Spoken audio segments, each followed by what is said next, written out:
So welcome to Dragon Day. The first game for today is Epyllion. And we are so excited to have you here. Thank you for joining our charity stream, Dragon Day. I am perfectly fine, as you can tell. I'm quite happy. But yes, Dragon Day is a charity stream that me and Nikki and so many great people have been working on for like months now. And I can't believe it's finally happening today. We're gonna play a lot of different games. We're going to giveaway. There's gonna be a lot of giveaways. And most excitedly, we're gonna be telling stories about dragons and multiple different dragon stuff. Also, we are raising money for the Children's Burn Foundation. As you can see on the bottom, there's a goal there. So if you guys are, feeling generous, you can always donate. And we are, we're raising money for the Children's Burn Foundation, which is a foundation that helps burn survivors from 0 to 18. There's a lot of things. There's a lot of things that you can do that they've been doing with helping children with that. So if you guys are feeling a little bit generous, you can always donate, and it is in the chat where you can click and to donate. And I think that's all of my spiel. I am sorry, but I am ready. Let's do this. Woo! Yes, I'm with you, Liza. The energy, the best energy ever, right? Liza, like you did that whole thing and you ended it like, let's fucking do this. Let's get that energy. Let's fucking do this. Liza, no hiding. No hiding. Go. Hey, let's do this. Let's do this. I feel like I should be Naruto running right now. I have been awake since 5. We are gonna do this. That's a really long time. No, I couldn't sleep. You don't need sleep. This is awesome. Leave us for the week. Yeah. Oh, hey, I'm Jess. My pronouns are she, her, and I might be found later as Angry Nerd Girl in the chat, but I am your Dragon Master for Epyllion today. So without further ado, let's meet our wonderful cast and the wonderful dragons they're playing. And hey, let's start with Glyza. Tell us about your dragon. What up? My dragon's name is Xandal. She is a dork and a nerd, just like me. Very much an academic. I work hard to learn as much as I can. Knowledge is power, and I fight to pursue and protect it. Sometimes it's hard to I'm just reading. Sometimes it's hard to balance my passions for the past with living in the present, but I don't want to miss out on any adventures or friendships. After all, the heroes we read about had to be put down. After all, the heroes It had to be put down. Had to put down their parchment and get their scales dirty eventually, not be put down. And also be put down. And also fight. This isn't Monster. What is that game that you guys were talking about? This isn't that. This is Dragon Epyllion. We are cute. Friendship is magic dragons. But yes, I will pass it on to Kira. Oh, hi, I'm Kira, and I'm playing the lovable Sparrow, who is a small sweet bean with curly horns, furry, with a brow snot, has a, did I say snot? Not really snot. Snout. has a stinger, is small body, has colors of cyan and silver, and they like to speak to the forest. They have a unique touch with nature, and they're also scared of everything under the sun, so courage is not their strong suit. So they're going to hopefully allow for everyone else to do all the dirty work. And that's Sparrow in a nutshell, and I'm going to move it over to Michael. Boop. Oh, well, that's, I had to do it sooner or later, right? So I'm playing Orvar the Loud. He is a seer. The darkness has kind of spoken to him at an early age, and he sees it approaching with horror, and he's working to fight against it, but nobody trusts him because he's playing with dark magic, of course. He's got some curling horns. Unfortunately, I don't have any cool ones like Kappa over here. But he's also, got iridescent scales and an overbite and some stinger and some hooves just to kind of like make up for that whole look of being tainted by dark magic. And so he's here trying to fight against it and fight against the stigma that nobody trusts him because he's playing with dark magic. And I'm going to throw it out to Sledge. Hello, my name is Kappa, and like Michael had alluded to, I'm playing Sledge, the warrior of House Brenback, House of Steel. Sledge is the most Chad dragon, if you can imagine that. Just absolutely built, club tail, horns that extend out forward like a bull, but curl a little bit. And Sledge, while intimidating, is all about his friends and honor and uplifting others. And so that's the energy that Sledge is going to be bringing to the game today as we whatever we do. I don't know what we're doing yet. This is all surprise. But Sledge would like to introduce to you his best friend, Sludge. Take it away. Oh boy. What's up, y'all? I'm Wally. I will be playing I'm playing Sludge. Sludge is a daredevil playbook. Sludge is a daredevil. That means they throw caution to the wind. They choose to do whatever they want because they do not think of the outcome. They just like to do what is the first thing on their mind. So Sludge, it was the weird kid in class. You know that weird kid that always like crouched on desk while everyone sat normally? They ate bugs. That kind of kid. If you had to like really like label him as a YouTuber, it'd probably be Filthy Frank. That's Sludge. Like, just Sludge is just really weird. Something is just really weird about Sludge. But you can rely on Sludge as being the most reliable friend you could ever have in your entire life. They're from the House of Brinback. They are very much all about discretion and being sneaky, and because of that reflects in the fact that Sludge looks like a tiny little chameleon. That's the kind of dragon they look like, a tiny little chameleon. They have a curly tail. They have the tiny little chameleon horns, but like one is half and the other one. He has eyes that one eye is always looking the opposite direction of the other eye. And he has a best friend that's outside of Sledge. But he has a beast companion, a little beast companion that is named Phineas, and it's an octorat, which is an octopus combined with a rat and a bat. They're cute. They're wonderful. They're marketable. You can make plushies of them. They're marketable. marketable. Thank you. I absolutely want a Phineas. Can you describe what Phineas looks Oh like my gosh! as an So octopus? Phineas is an octorat bat. So what you see is a bat, a rat's head, right, with a bat's body, but a beak. And it looks like a bird beak. But Sledge will argue. He's like, no, this is not a bird beak. This is an octopus beak. It looks like a bird beak. It looks like a beak that belongs to a bird, but no, it is 100% an octopus beak. Obviously. Yeah, it's totally an octopus beak. Obviously. Have you never seen an octopus beak? You've never seen an octopus beak? Obviously, I haven't seen a lot of octopus beaks. I noticed the difference. I think it's right. But that's also not only the only thing from an octopus Phineas can do. Phineas can also blend into their surroundings at will. Mm-hmm. Much like an octopus who can just blend into the surroundings perfectly. And those are our dragons. So the five of you all grew up in a clutch together. Even though you're from different houses, you have different values, but all raised together, you are all little baby dragons in a big, big dragony world. And for a while, you have been attending the dragon school, the massive magical dragon school that you built at, not that your dragons built, but that you all built at the far north of the map. But you currently have a week off and it's time to go on vacation at the beach. For something very different than what I'm seeing outside of my window right now. So down in the south, there is a lovely beach with a massive umbrella that like one ancient dragon could sit under, one elder dragon could sit under, or like hundreds of dragons your size can sit under.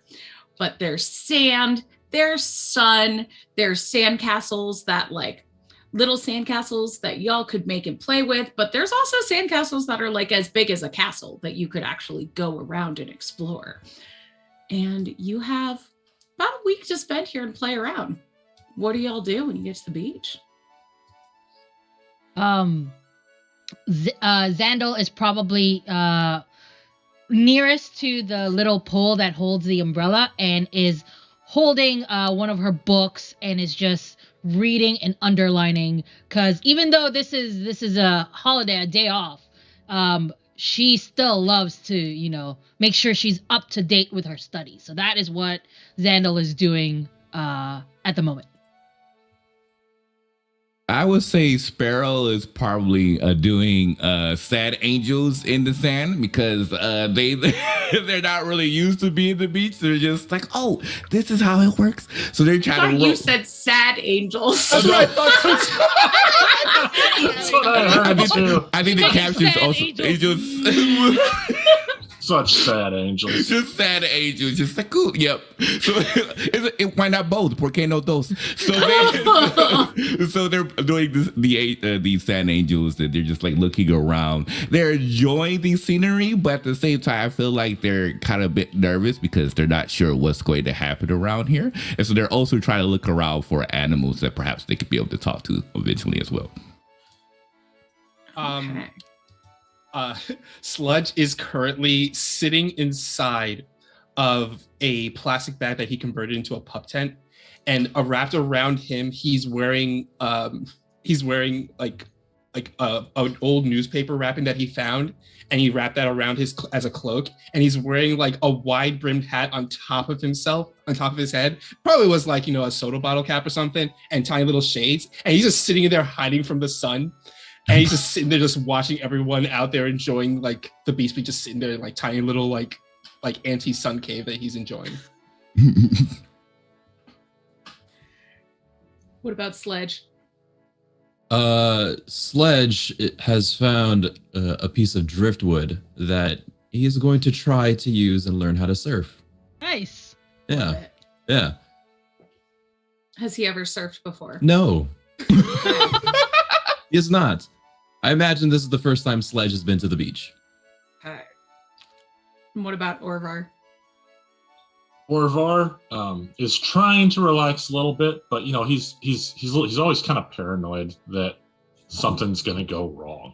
Like he always feels like when something can go wrong, it will, and so he's, you know, kind of on the prowl looking for darkness, signs of.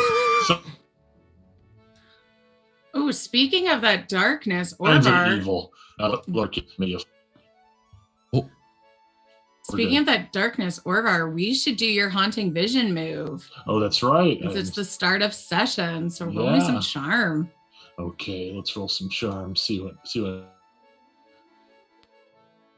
Oh no. Oh, internet. Happens here. Internet. So we just add the charm to the modifier. We just add the charm to whatever we get, right? Yep. Okay. You know what I'm gonna. Oh no, Orvar's vision is so powerful. The internet 6 broke. total. Oh no. A 6 total? I'm gonna plug my alien. Yeah. Liza, fix your internet. I feel like I'm fine. Yeah, you're fine. I feel You're like fine. I'm okay. What a pause created. What a pause created. He is gonna plug in the thing directly. I don't know. It should be fine. She always steals my dedicated internet cable when she comes First of up all, here. So first of all, that's my dedicated when I'm upstairs. So you borrow it when I'm not upstairs. Sorry for this domestic violence that you are seeing right now. Let's get back to the game. Recording for quality Day after purposes. all. I knew there was a reason I put pants on today. So your vision was a 6? Yes, total 6 with my charm. Okay, well, mark Cool. me some experience. That was terrible. Because You have a dream. I'm gonna say you take a little nap on the beach. And you hear screams and see shadows. And the warmth from the sun on your body suddenly gets unbearably hot, like scorching and fire. And then you see your friends and you feel like their wings are boiling. And you see Phineas crying for Sludge, Sludge looking for Sledge, Sparrow looking for all of the animal friends, and they seem to be in boiling seas, and Xandal weeping over a pile of burned books. And then you wake up. All right. Oh God, thank you. It wasn't. Was it real? Doesn't feel real. Crap. I think I'm just gonna try to keep this to myself for now. I don't want to scare anybody. How much XP would you say I need to mark for that? Just one. That was failed Okay. roll, so you get 1 XP. Okay. I'm not used to this reverse order with the XP thing, so it's interesting. Welcome to PBTA game. Mm. Does anybody notice when Orvar wakes up from a panic dream? As Where soon as is Orvar asleep? Where is he sleeping? Yeah. Just on the beach, probably near Sludge, actually. When Orvar like snaps awake, you see Sludge just looking at you from where they're at. And it's just like, you all right there, buddy? Oh no, yeah, just a bad dream. It's fine. You dream about getting eaten? No, I didn't get eaten. So that's that's a plus. That's one in the win column. It was really it's just hot out here today. I think. Well, no, it's not that it's hot out here. It's actually the fact that the sun has pretty much eaten away through the ozone layer and UV rays are hitting us directly. There is no protection of it. It's pretty much baked the atmosphere into ways that it's impossible to live out here. That's why it's so hot. It's really not a nice day. It's just a way of thought when you think about it. And he like reaches into a little bag, pulls out a snack, and just like, oh. It's like a strawberry the size of his head. Orvar is just like stuck in like shocked silence, staring at Sludge like, all right. I think he's kind of in disbelief that came out of Sludge's mouth. And the way he's eating, he's like really like being like that creepy way of chewing, like because he doesn't have teeth. Because he's a chameleon, he doesn't have teeth. All right. I like that Sludge is like, the good news is it can always get worse.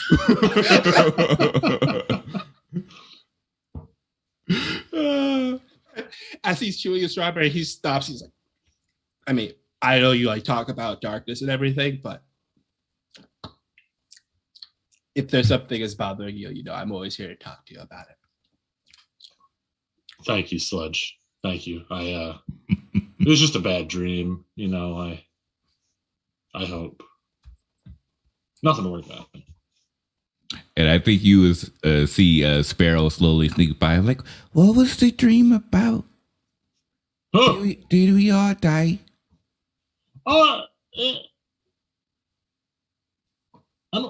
Die is a strong word. Uh-oh.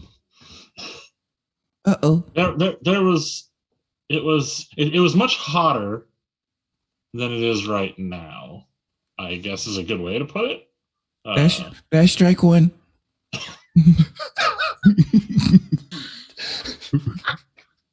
I'm gonna imagine that Xandal is actually quite nearby, and then she slams her book and goes, I am tired of talking about your dreams. I'm gonna go swimming, and just puts down the book and goes straight into the beach. All right. Wait. Running into the beach, you would see Sledge, who I would say you're watching a couple older dragons, not like elder dragons, but basically what's like if you're a raw scale drake, these would be some winged drakes. They're basically like teenager dragons. They unlike you who can just sort of hover float, these guys can actually fly. Oh yeah, the big kids. Yeah. So they're doing some cool flips and stuff on the logs that they're surfing on, and they can actually fly in the air in them. Oh, that's so cool. Yeah, I was going to say, Orvar's just kind of staring at him, like getting distracted from his terrible dream. Like, man, those guys are so cool. Is that like when you It's see hot. I people think at I'm the going to go beach? wade in the water. Is that like when you see people at the beach using like those like jet hose jetpacks in the water? Like, Yeah. these guys are so cool. Yeah. Yeah. And so if Xandal like walks up, Sledge is just kind of sitting on his piece of driftwood, watching and observing, and really deep in thought, going, How do they stand on it without falling? I don't get it.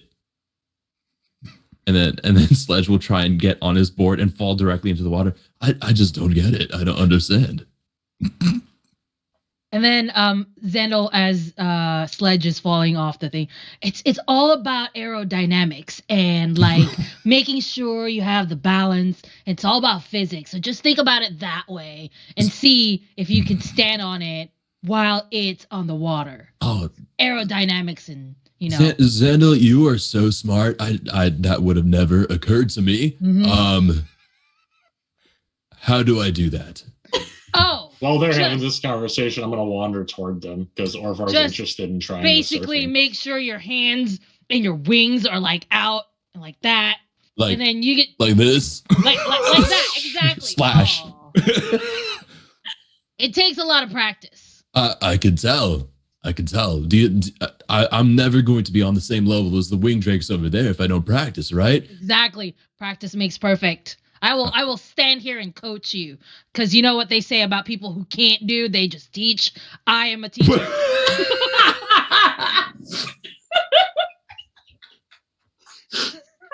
I really I'm sorry appreciate to all it. my teacher friends. I didn't mean that at all. It's just in character. I really appreciate that, Xandal. I am a teacher.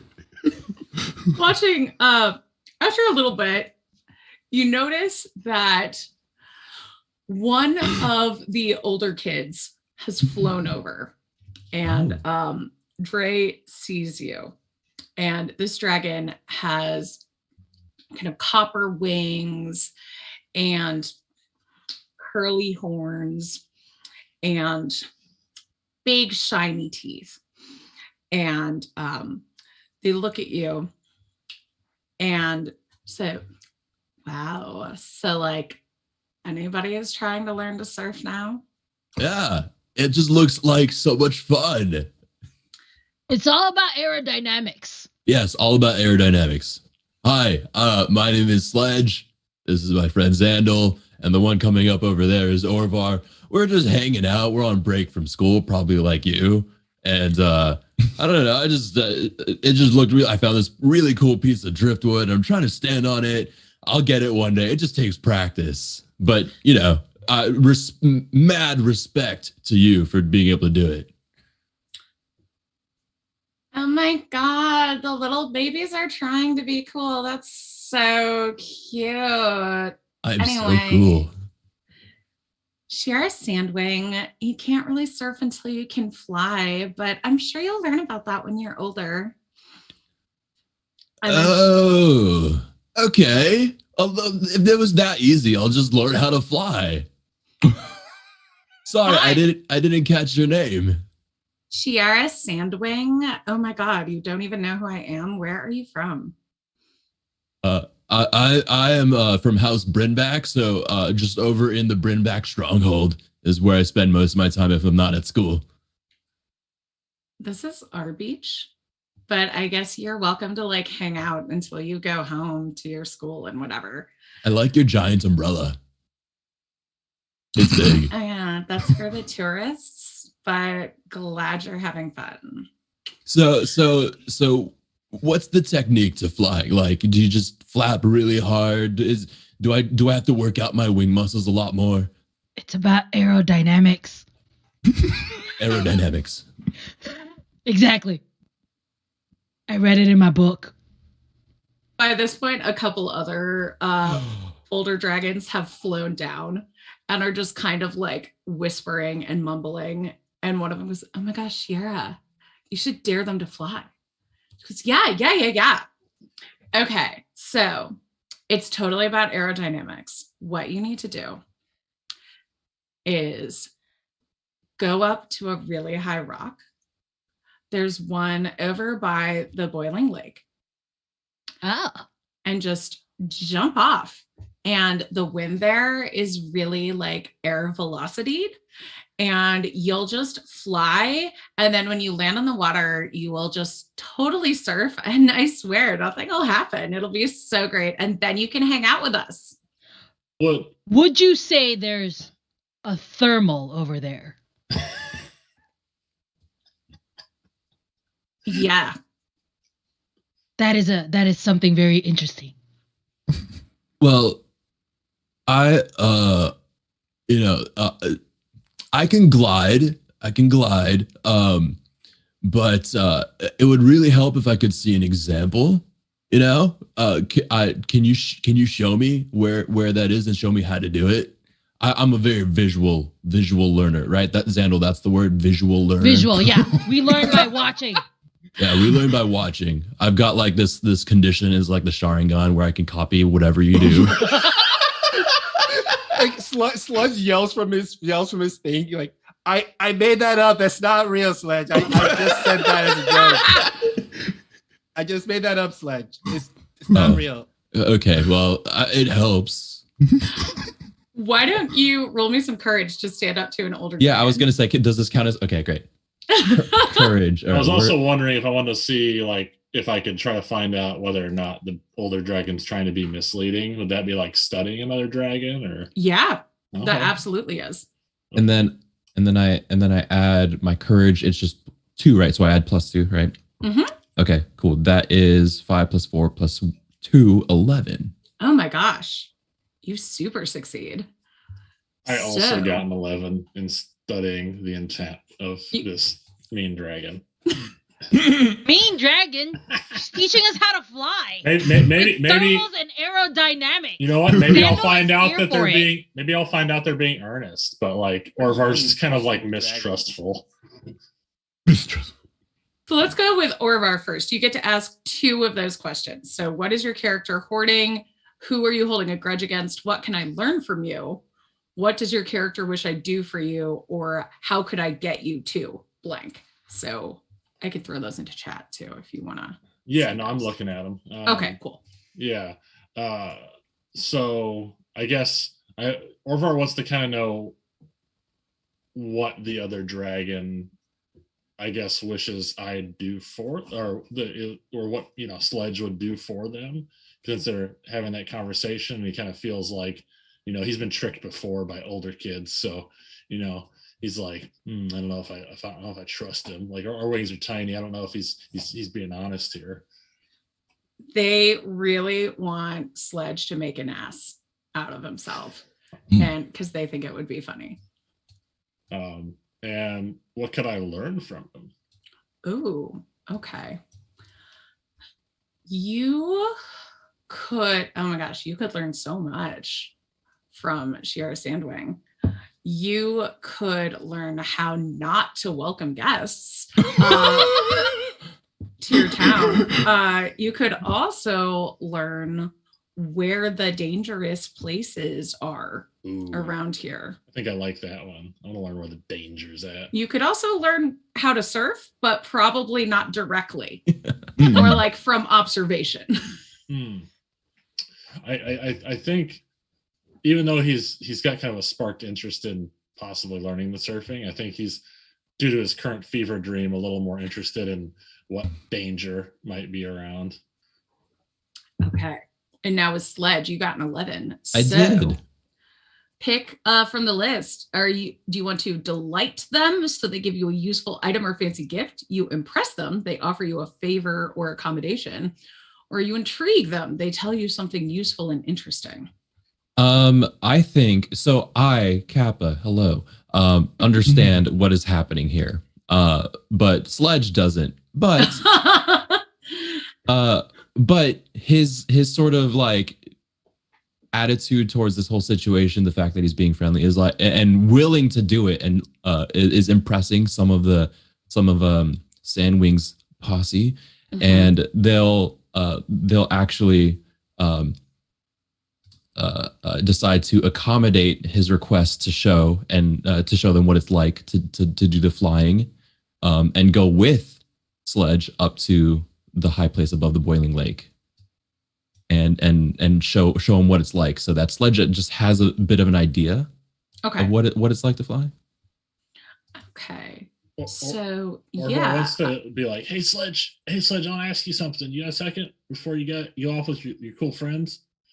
I mean, you're a very cool friend of mine. These are very cool acquaintances. I don't think we've hit that friend boundary just yet, but yes, I can spare a moment. Just come here, Sledge. Just talk to you. Okay. Why are we being secretive? Xando's still hanging out with the big dragons, and it's just like, I like your claw.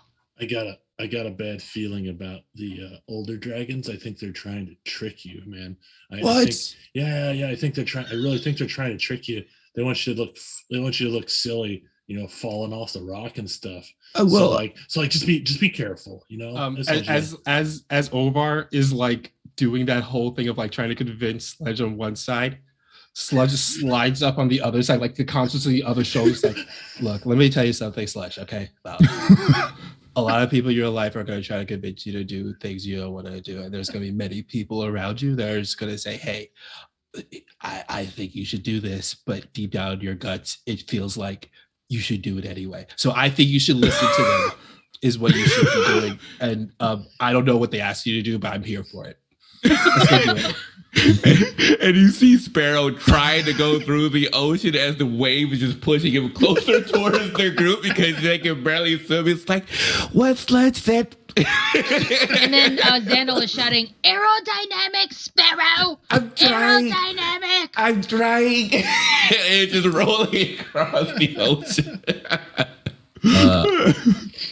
I turn to both Sludge and Orvar and go, well, if they're trying to trick me, why don't I just show them up and do exactly the thing that I'm saying I'm gonna do? See, that's how you trick a trickster. You try to trick a trickster by showing them up and proving the thing that they were trying to trick is not really trick but truths. And if they make me look silly, at least it's a fun story. Everyone laughs. I'm okay with that. Yeah, Yeah, I just wanted you to be careful because I knew these guys were not being cool, man. Orvar, I really appreciate you looking out for my safety. That is one of the best things that I value about our friendship. So I know that your words are not falling on deaf ears. I am taking every precaution. I believe in you, Sledge. Thank you, Orvar. You can do it. Thank you, Sparrow. And then Xando walks up. So are we gonna fly or what? Try crouching. What are we trying to do? Yeah, actually, I have a quick question though. What exactly we're trying to do? Because I was just agreeing to doing. Oh, we're gonna fly over a thermal with aerodynamics on the. Wait, what? Yeah, they're gonna take us to a cliff over the boiling lake, and they're gonna show us how to fly. Oh, well, I mean, I guess we could try flying. I mean, I don't have any wings. Xando says that the thermals will help. Yeah. There's like hot water, thermal, fly, aerodynamics. It's science. Okay. Yes. I got a question, Jess. So about the dragon magic, could I like try to cast dragon magic to like enable all the people trying to fly to be able to fly? I don't know if it'll succeed. Absolutely. It might not work, but you can absolutely give it a shot. Okay. I think I probably have to be like close to them. So obviously, like I have to be a part of this if I'm going to be invested in it. Yeah, you can totally do that. All right, I think that's what we're going to try to do. But I want to try to keep it like incognito. Like I don't want quiet. I don't want the older dragons to know. Okay. So, Sledge, you impressed Sandwing. Okay. And they go like, all right, fine. It's only fair. I guess I can show you how it's done. So let's go, ducklings. Oh, And- ducklings. Ducks are very important. Quack, quack. As we follow, I'm gonna lean over to Sludge. Do you think she likes me? Oh, come on, Sludge. I think everybody likes you. Don't worry about that. Oh, you're okay. totally charming. You're wonderful. But I'm gonna be honest with you. I really don't think you should really be friends with her. She kind of seems like a very toxic person. I know. No, she seems like a very toxic person because it sounds like to be she kind of views her friends as her entourage or more than friends kind of thing situation. I mean, we're definitely friends. All of us were friends. Yeah. We like look out for each other all the time. But it sounds like to her friends seem more of like accessories rather than actual like people that they like to keep around her and actual relationships she likes to cultivate. Who can do that sort of thing? Well, see, I'm not saying that she is like that. It just that's the vibe she's really putting out there right now. And yeah. I'm just saying is that I don't think we should really kind of cultivate a friendship like that. Okay, yeah, no, I don't want any of that near me, but I'm going to give her the benefit of the doubt. Sludge, I really value your wisdom in this situation, and you're just looking out for everyone. But no, I'm just telling them. I think we can fix her. It's okay. Oh, We have a hydrate from chat, by the way. Oh, heck yeah. heck yeah. Oh, Thank you for the hydrate. It's not really hydrating, but the reverse hydrate. I need to finish it before I get one. I'll get some. And as you are winding your way up the mountain, you pass a couple other like teenager dragons who are like playing Dragon Ball. They have their net set up, and Sandwing is like, "Oh, achoo!" and burns the net. You see that? You see it right there? You see that, Sludge? That's toxic. That is toxic. Oh no! But That what is if it was toxic. just an accident? And why do those balls have stars on them? Huh? It's an important ball. They have to get all of them, and it's that kind of ball. I've read about this. In one of my books. Yeah. Oh, you think we could get one? I mean, we can ask. Okay, What's wrong with asking? okay, let me try. And they're going to try to use the ocean to push them forward because they can't swim with crap to see if they can get it right. Like, hi, can I have one of the balls, please? You go up to the people playing Dragon Ball. Yeah. Roll me some convince a dragon with some charm. Okay. Ooh, boop. Oh, a 6 and a 5. I have a +1 for a charm, so that would be a 12. I think. Oh my gosh. Yeah. I'm They a just sweet give you bead. all their Dragon Balls. I'm a sweet bead, so So that, hi. I bring out the big beautiful eyes and the silvery scales, like please, please, please, please, like Finding Nemo. Ah, okay, so they're gonna give you that, and you don't even have to tell them anything. So, just like, okay, you seem new, and our net just got burned down. So, here you go. Have fun, little buddy. Thank you. Oh my God, I got one. See, I think they were wrong. You all are nice after all. And you just see them kind of swim back to the group. Toss it up in the air and boop it with your snoot. Oh, this ball is as big as I am. I can't really boop it with my snoop. We could just roll it like dung beetles. Oh, okay, that one seems easier. They're trying to. Come on, let's go. Let's get out of the water. And Okay. let's like roll it like dung beetles while we follow Sledge and Sludge and Auror. So that's what. Yeah. Oh, here we go. And they try to put it. Following up a plateau, it gets hotter up here, and you hear popping sounds like boiling. And Phineas starts to get a little freaked out, starts scrambling up onto Sludge, and starts whispering in Sludge's ear. Oh, what's up, buddy? This is not comfortable. What do you mean? It's kind of hot up here. Does Phineas actually talk? Or I feel like Phineas can talk, but only Sludge can understand. To everyone else, it sounds like, random like chittering and everything, but that's what I thought. They can understand each other. Okay. So Phineas is like, I don't like it. It's not supposed to be this hot. It's not supposed to be this hot. Oh, buddy. Something's wrong. I trust you and your judgment, pal. And like he like pats Phineas on the head. All right, guys. So Phineas says it's really uncomfortably hot up here, and I myself am one to really, throw caution to the wind and jump. But if my little buddy best friend is telling me, maybe this is a bad idea, I'm gonna listen to them. So, and he like heads over to Sandwing. Like, excuse me. Excuse me. Excuse me. I hear a sound. Sledge's friend, is it? Yeah, my name is Sludge. His name is Sludge. That's precious. Yeah. Do you have something in your throat? Oh yeah, I had a excuse me. Do you want a cough drop or something? No, I'm fine. That's good because I don't have one for you. It'll come up by itself naturally. What I'm trying to say is I don't feel comfortable being up here. I understand that we wanted to jump off here and we're gonna fly. It's gonna be really. What? Are you scared?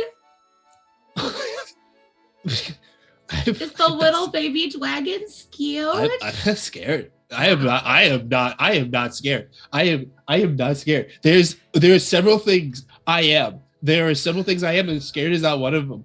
Sorry, Phineas, buddy. He puts Phineas on the ground and heads onward. Sorry, buddy. I'm not scared. It was a straight up Marty McFly moment where they said it's scared to him. It was like that. It's like, oh no. He just like puts Phineas down and walks onward. Sorry, buddy. Sometimes you gotta do what you gotta do. And I would like and when that happens, I would like to where is it? Would that be considered taking one step into like my shadow self? You can if you want to, yeah. I would like to say yes because he was about to listen to his friend's good idea, but then he just ignored it. So I think that's going one more step into like the darkness there. Oh, if I would like to check that off. Yeah. So if you want, you get to do the action associated with the shadow track. So anger, shame, fear, or doubt. I will. I think I'm going to say anger. Okay. And he's going to look at Phineas and be like, I'm sorry, buddy, but they just called me scared. And you know me. There are things I am not. I am not scared. There are things that I'm not a coward. I am not scared. And I'm not a chicken. And I'm not a chicken rat. All right. So I'm sorry. I gotta go take care of this. And he like puts Phineas down and he just like heads onward like a little bit faster than the rest. And Phineas just starts sputtering at you like, well, come back, come back, come back. And Orvar, you suddenly have like a moment. This is familiar. You don't know what Phineas is saying, but Phineas screeching for Sludge just gives you a flashback to your nap dream. Everyone's like, whoa. Shit just got real. No, and where am I? What's going? Oh, this is Sludge. Is he okay? Are you guys all right? Like, I just. Strike two. This is not good. This is not good. We're rolling our ball. Creepy. Sparrow, don't pay attention to that. We have a dragon ball. We're rolling it up the hill. Okay. Sludge, are you and the little guy okay? I had a quick like. It's just something weird's going on. I feel like something weird's going on. It's not just her, Miss Chicken Rat. What? It's not just her. Something weird's going on, Sludge. You sure you and the little guy are okay? Oh no, I'm fine. I am totally fine. I gotta prove a point right now, okay? I have to prove a point that they called me a chicken rat. They called me scared, and I am not scared of nothing, no how. It says so on my dragon book profile. It says my name is Sludge. I ain't afraid of nothing. And that's how it is. And I live by that credo. Okay. You're one of the bravest people I know, Sludge. Thank you. Super brave. I am very brave. But I gotta prove it. So I'm sorry, but I gotta. Okay. And he's like storming on head. Okay, Sludge, hold on, Sludge. And Sludge probably keeps going. And so I'm just gonna tell Sludge, I'm like, this is kind of, I'm kind of worried, Sludge. Like, I had that weird dream I had earlier. Like, everybody was so hot. You know, our wings were boiling and We are very attractive, yes. And it was just crazy. Like, people were not the good kind of hot either, you know. Like, it was bad hot. Yeah. Like, you wouldn't want to be this kind of hot, you know. It was not a fun time. And I don't know, his little buddies just seemed I don't know, they seemed like I don't know, I just got triggered. It gave me a flashback of that dream, and it just made me worried. But I guess Sludge is just gonna push onward. So I think we should support him. At the very least, we should make sure that Sludge is not letting Sandwing get to their head, and make sure that they're not making any careless moves. Yeah. Yeah. And if he does, you know, we can help out. You know. Absolutely. I'm starting to see what Sludge was saying about Sandwing. She's not very nice. I don't trust her any further than I can throw her. No one calls my friends a chicken rat. That's so not nice. That's not nice. No, not nice. So not gnarly. But they gave us the Dragon Ball. No, that's a different group of people, Sparrow. That's a different group of people. We have the Dragon Ball from somebody else. It's okay. Oh, okay. I thought they were the same group. I'm gonna catch it, yeah, and kind of follow along, catch up to Sludge if possible. But yeah, Orvar is just going with Sludge. We're gonna catch up. We gotta make sure Sludge is safe. Yeah. So you wind your way up, and it gets hotter, and you do see those thermals, and they are shooting jets of steam up into the air. And Sandwing and their crew. Okay, so this is how we do it. Pay attention, because we're only going to do this once. Okay? Now. And they fly like, this looks clearly rehearsed. This is like that thing in a teen movie where everybody just breaks out into a dance. And you're like... yeah, I get it. Yeah. So they all like take flight and start doing these flips and twists, like it's almost part of one of those water and air shows. It's their cheer routine. That's okay. Sparrow's watch. You got served. We got this. Definitely writing it down. She took out a notebook and is writing it down. They swoop around the boiling jets in little spirals so they don't get hit. And then they do an elaborate dive into the water. And then as soon as they all emerge as one, and they all cheer and like give each other high claws and everything, and then start splashing for you to come down. Sludge is already doing stretches. Like he's like just...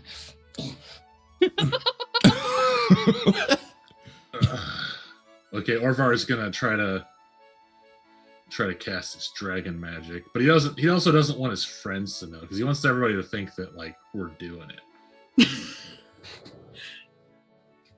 So how did everybody feel watching that? You are surrounded by jets of boiling steam. You saw a clearly rehearsed, dragon sheer acrobatic routine. Yeah. Orvar is super nervous. He is like, it's all kind of coming together in his head now. Like, oh no, we're gonna get boiled to death by like these steam pipes or these steam jets. Like, what is this, a geyser? Like we're jumping into? It's a bad idea. Sparrow looks at the other and says, "Are we sure we could do that?" Totally, yeah. I mean, You know- look, they obviously did it. They did it right there, first try. I mean, look at me. I'm amazing. I can do it. Trust me. I'm fine. I'm gonna be fine. And Is he's the gonna get all stressed, he's expectation getting to ready. go swimming or flying? Because I totally came up here to fly, man. I'm not here to swim in boiling water. I don't like hot water. That's why I went to the beach. I'm going. I'd like to approach. Like water? Oh, okay. No. No. I'd like to stand next to Sludge and start stretching too, and then while stretching, and just go, Sludge. You just said you're amazing, and I wholeheartedly agree, and everyone should know that. But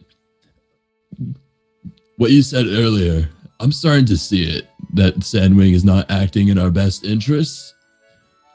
I really, I'm here with you, to do this. If you really think that you want to do this, but if you're scared, you don't have to prove to anyone that you are not a chicken rat. Because you're not. You are a dragon. Sludge like stops stretching, and he looks over at Sludge. He's like, "I'll be honest with you, Sludge. I kind of really don't want to do this. It was just that. She called me a chicken rat, and that really got into my head. Honestly, I was just gonna walk. I kind of was thinking about just walking away, right now, like just walking away, like really." Like just walking, like we just walk away. Like what's yeah, we could just walk away. We don't have to prove anything. I know I was like super down for this, but given everything that Sandwing has been doing, I really don't think this is just an activity for new friend making. No, it's really true. I mean, you're absolutely right. I mean, we could just walk away, but then Sandwing will start to say stuff. They'll say stuff, and I don't want to hear their mouths, because then they're gonna start disliking my post on Dragon Book and everything, and that's like kind of anxiety I just don't need right now. But you can roll Convince a Dragon for Sludge if you want. You can roll Charm. I would like to, as I do, so Leslie, help convince a dragon, right? Yep, Charm. Okay, Charm. Ooh. Ooh. Yeah. I looked at my charm stat. Ooh. more of a brave type. Ooh, that is a 7 + 0 for charm. Ooh. Okay. So Sludge gets to pick if they do what you were trying to convince them to do. They will mark experience. And if they don't do it, they'll mark a shadow. I'm going to say yes, because it goes into, because he's kind of agreeing what he wants. He brought back up what Sludge said earlier about Sandwing, about they're not really cool.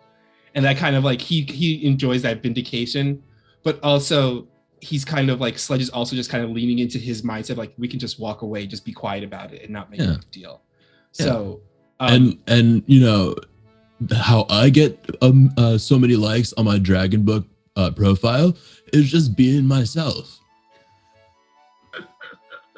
Maybe you're right. Maybe you should do that too. Yeah, maybe I could do that, because I've been trying really hard to work on my content. Yeah. And I think if you try to cater to the content that everyone else thinks that you should be doing, it's not gonna feel genuine, and no one's gonna like it. Yeah, you just gotta share on the Dragon Book who you really are, and the stuff that makes you think. You can even people love pet post. pictures. Yeah, pet pictures. I do all my weird, because all the weird stunts I do. I always post that because I figure that's what everyone wants me to be. That's the kind of content they like. Because I made that one post a long time ago where I ate the bugs and everything, and everyone liked that. So I just kept on going with it. So I figured maybe that's what everyone wants me to be. If you want to do more bug mukbang, I'm here to help you with that, and I will like and share and re-dragon every post. Wait, what's Dragon? Can Orvar clearly hear this conversation Sludge and Sledge are having? Oh yeah, totally. No, we're all right stretching. near each other. Yeah. Okay. Mukbang. Yeah. Wait, what's Dragon Book? See. Oh, Sparrow. He like puts his hands up and I was like, Sparrow, don't. You just You don't need to. You don't need to know. You don't need, It's Sparrow, a toxic place. Okay. Just stay away, Sparrow. You You don't need to get all this. You're better off without it. Okay, so I should avoid it like the plague. Okay. I promise you, you will be much happier. Okay, so no Dragon Without Book. it. Yeah. Yeah. It's too late for us. Orvar's gonna walk up to the other guys to kind of like huddle in and be like, Sludge, I agree with you. You know, I think that you should do what you want to do, and if you want to be strong, that's great. I think we can get one over on these guys though. They're not being cool, but I think we got. I think I got something. Is this some of that patented Orvar mischief? That's right. Yeah, we're gonna. Yes. We got some. Yes. This darkness is your old friend, right? I mean, hello, darkness, my old friend. Yeah. How creepy Sparrow is so much.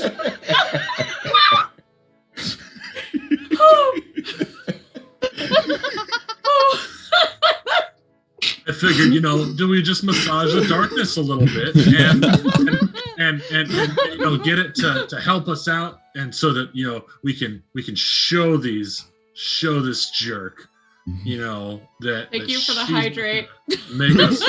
make us look foolish. We're gonna do it, and we're gonna surprise the heck out of them, and then once they're suitably impressed, as they obviously will be, we're just gonna be like, thanks guys, and walk off, because we don't need none of this. Yes. Yes. I love this plan.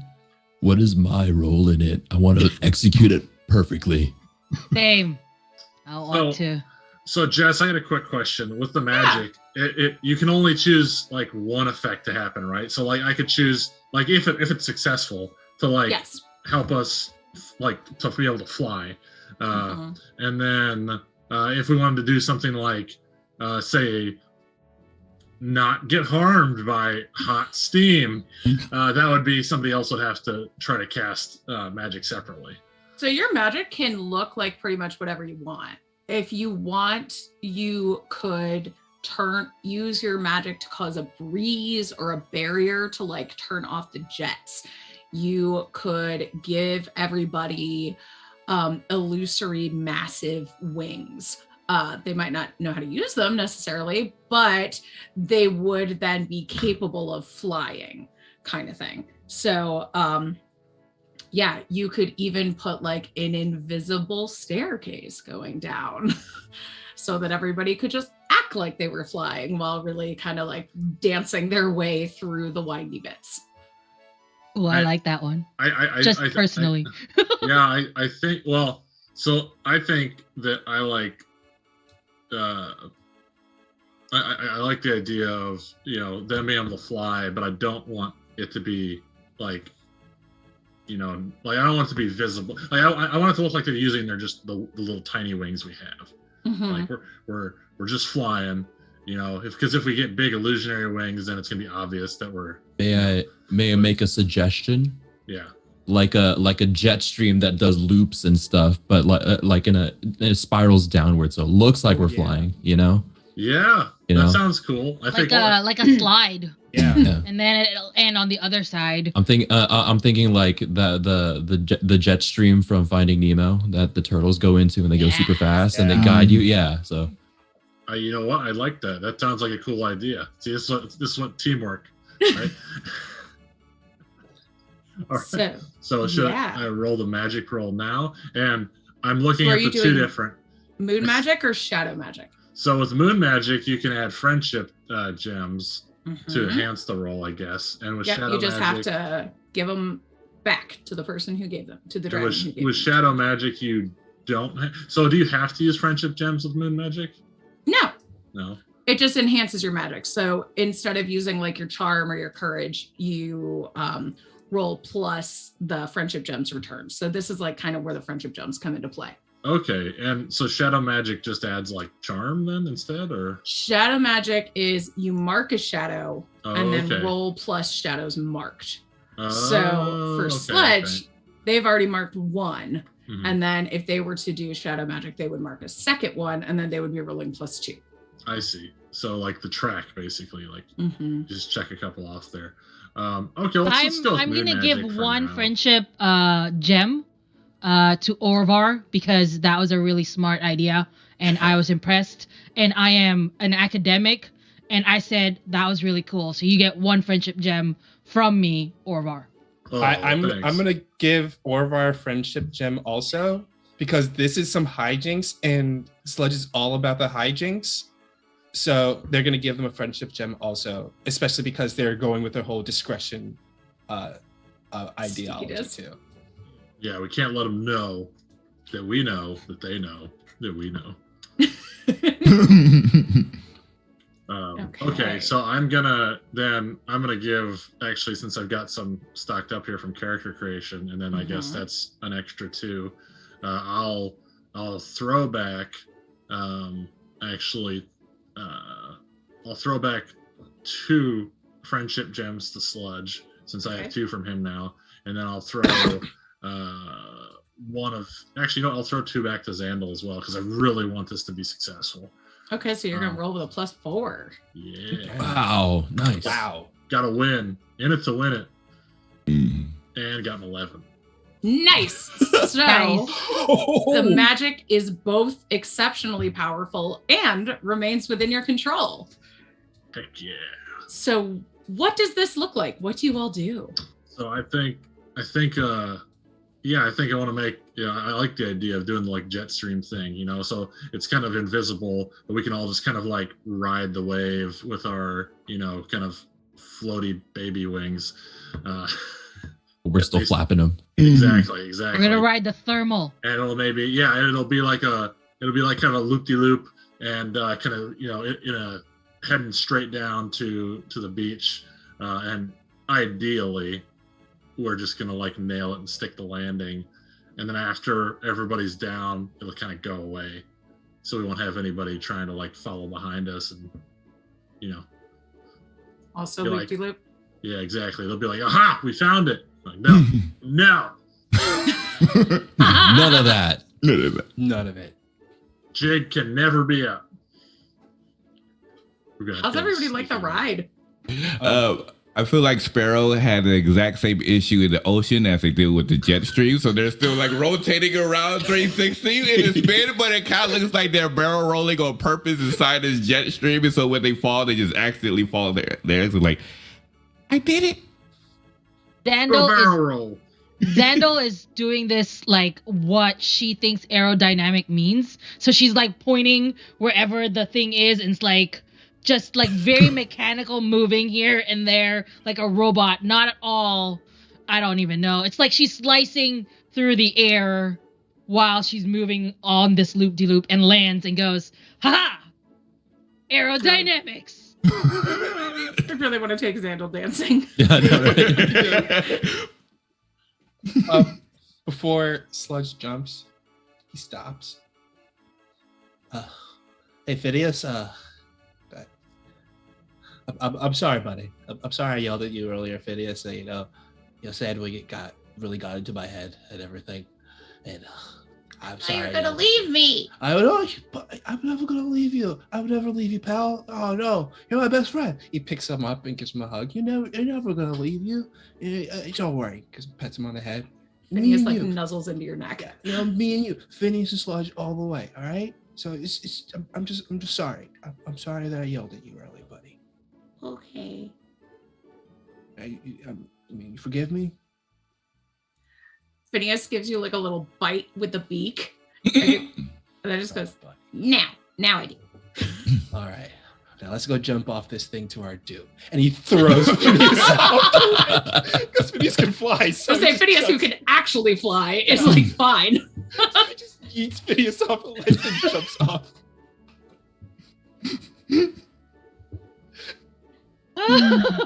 Orvar, you want to go next? Oh yeah. Orvar is gonna try to be like, because Orvar's got kind of and even though he's got the baby body, he's a little, he's kind of a skinny baby. He's kind of a skinny baby, even though he's a little goofy looking.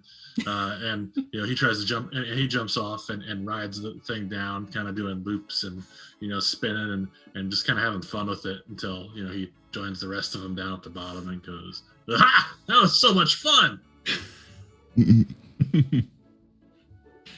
Sledge is going to do a backflip gainer off of the cliff, and it turns into that montage from the beginning of the Mighty Morphin Power Rangers movie. Yes.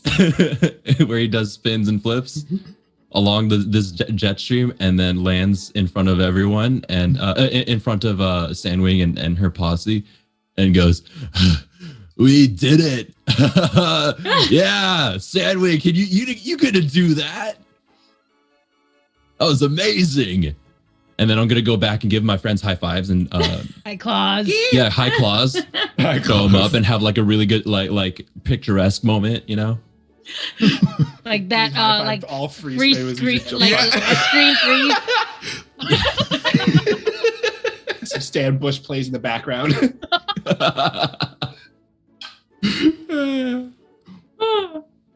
I love it. I love it so much. Sandwing looks pretty bummed, actually, that, this, not that you survived. Just, You want us to die? I actually want you to die. She was hungry, She wanted some Cold-blooded. She wants some dragon nuggets, That you managed so gracefully.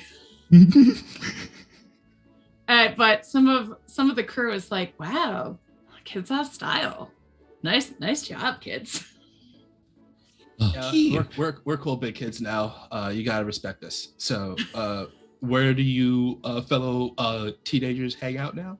We'll be coming with you.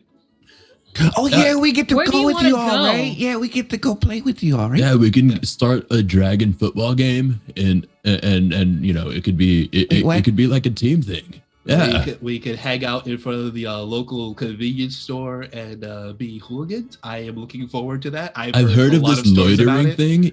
Yeah. I've heard a lot of stories about loitering, and I am I very think much it would looking be forward really to that. good to take a picture while we loiter and just Oh yeah. I share that am on very Dragon looking Book. forward to that. I'm looking forward to loitering and just being How do you just do politics? outright disruptive to people in the streets.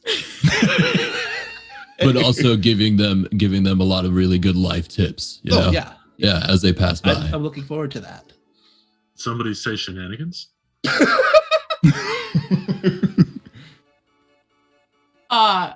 Well, I can tell you one thing that we really like to do is go where we like to loiter.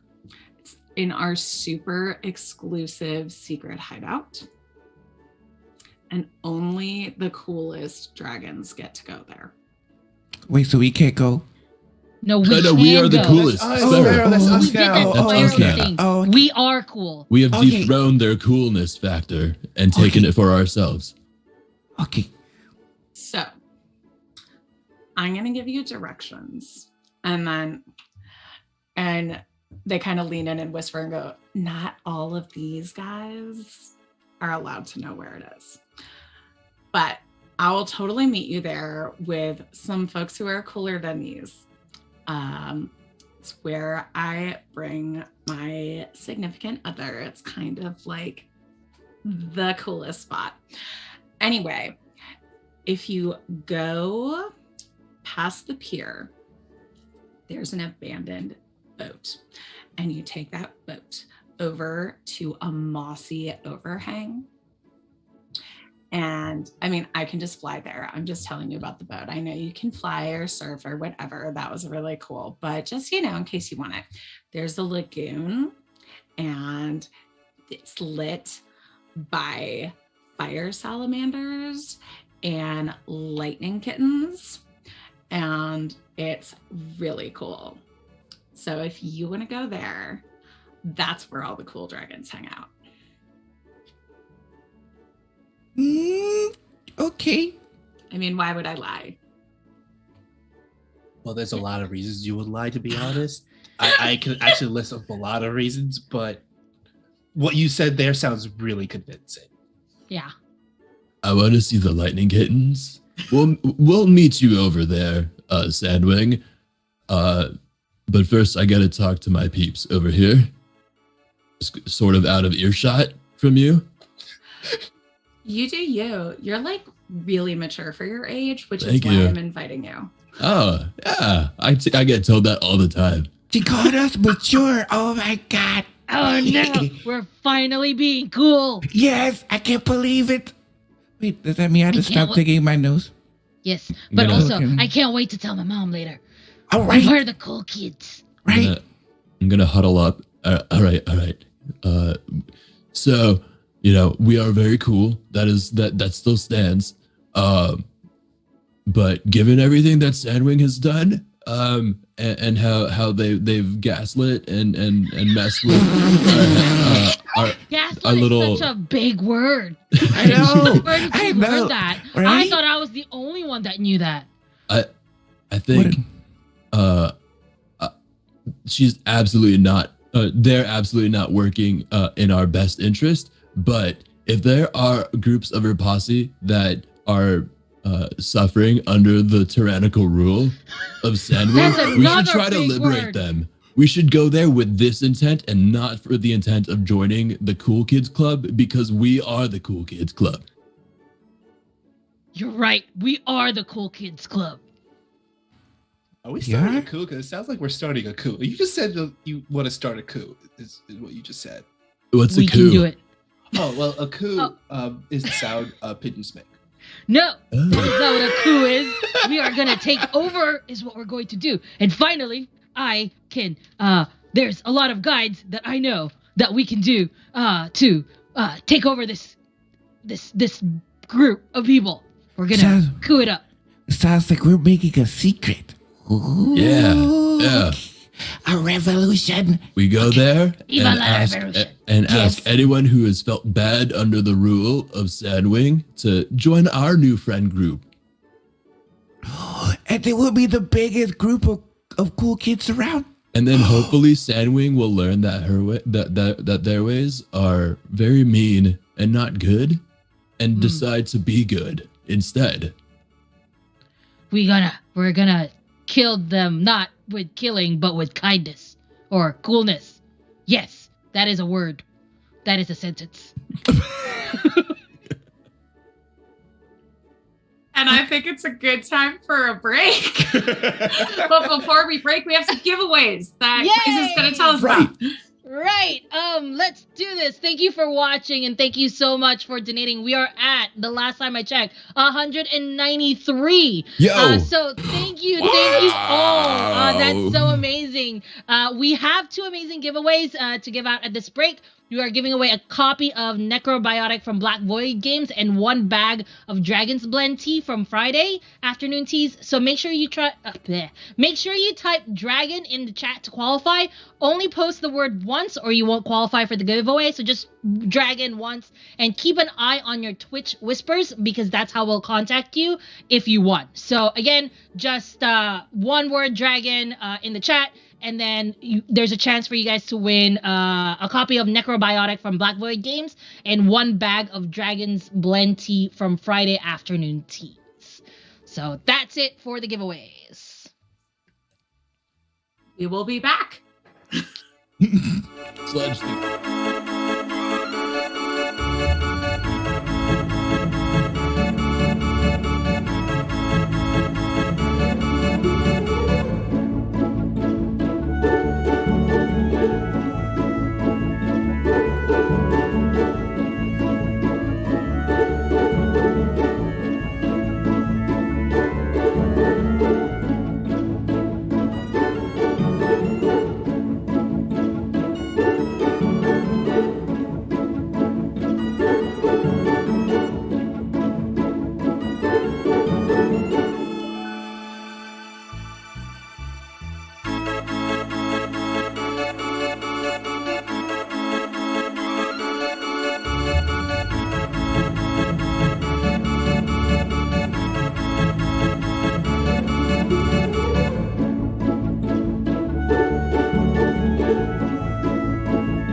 Hello. We are back. Yay! I just want to announce that we have raised exactly 5 teddy bears. Yay! 250. We did it. So thank you for everyone that donated and helped out. We are back. I'm looking at the chat right now and seeing who won the giveaway. So Morshadi, congratulations for winning the Necrobiotic book, and then Panda Cabra for the tea. Congratulations. Yay! Yay! Sweet. So again, thanks for everybody that's still here and watching.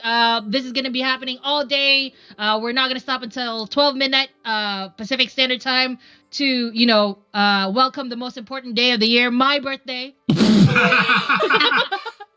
So I'm just kidding. Please don't leave. Stay. Continue to watch What us. an Aquarius.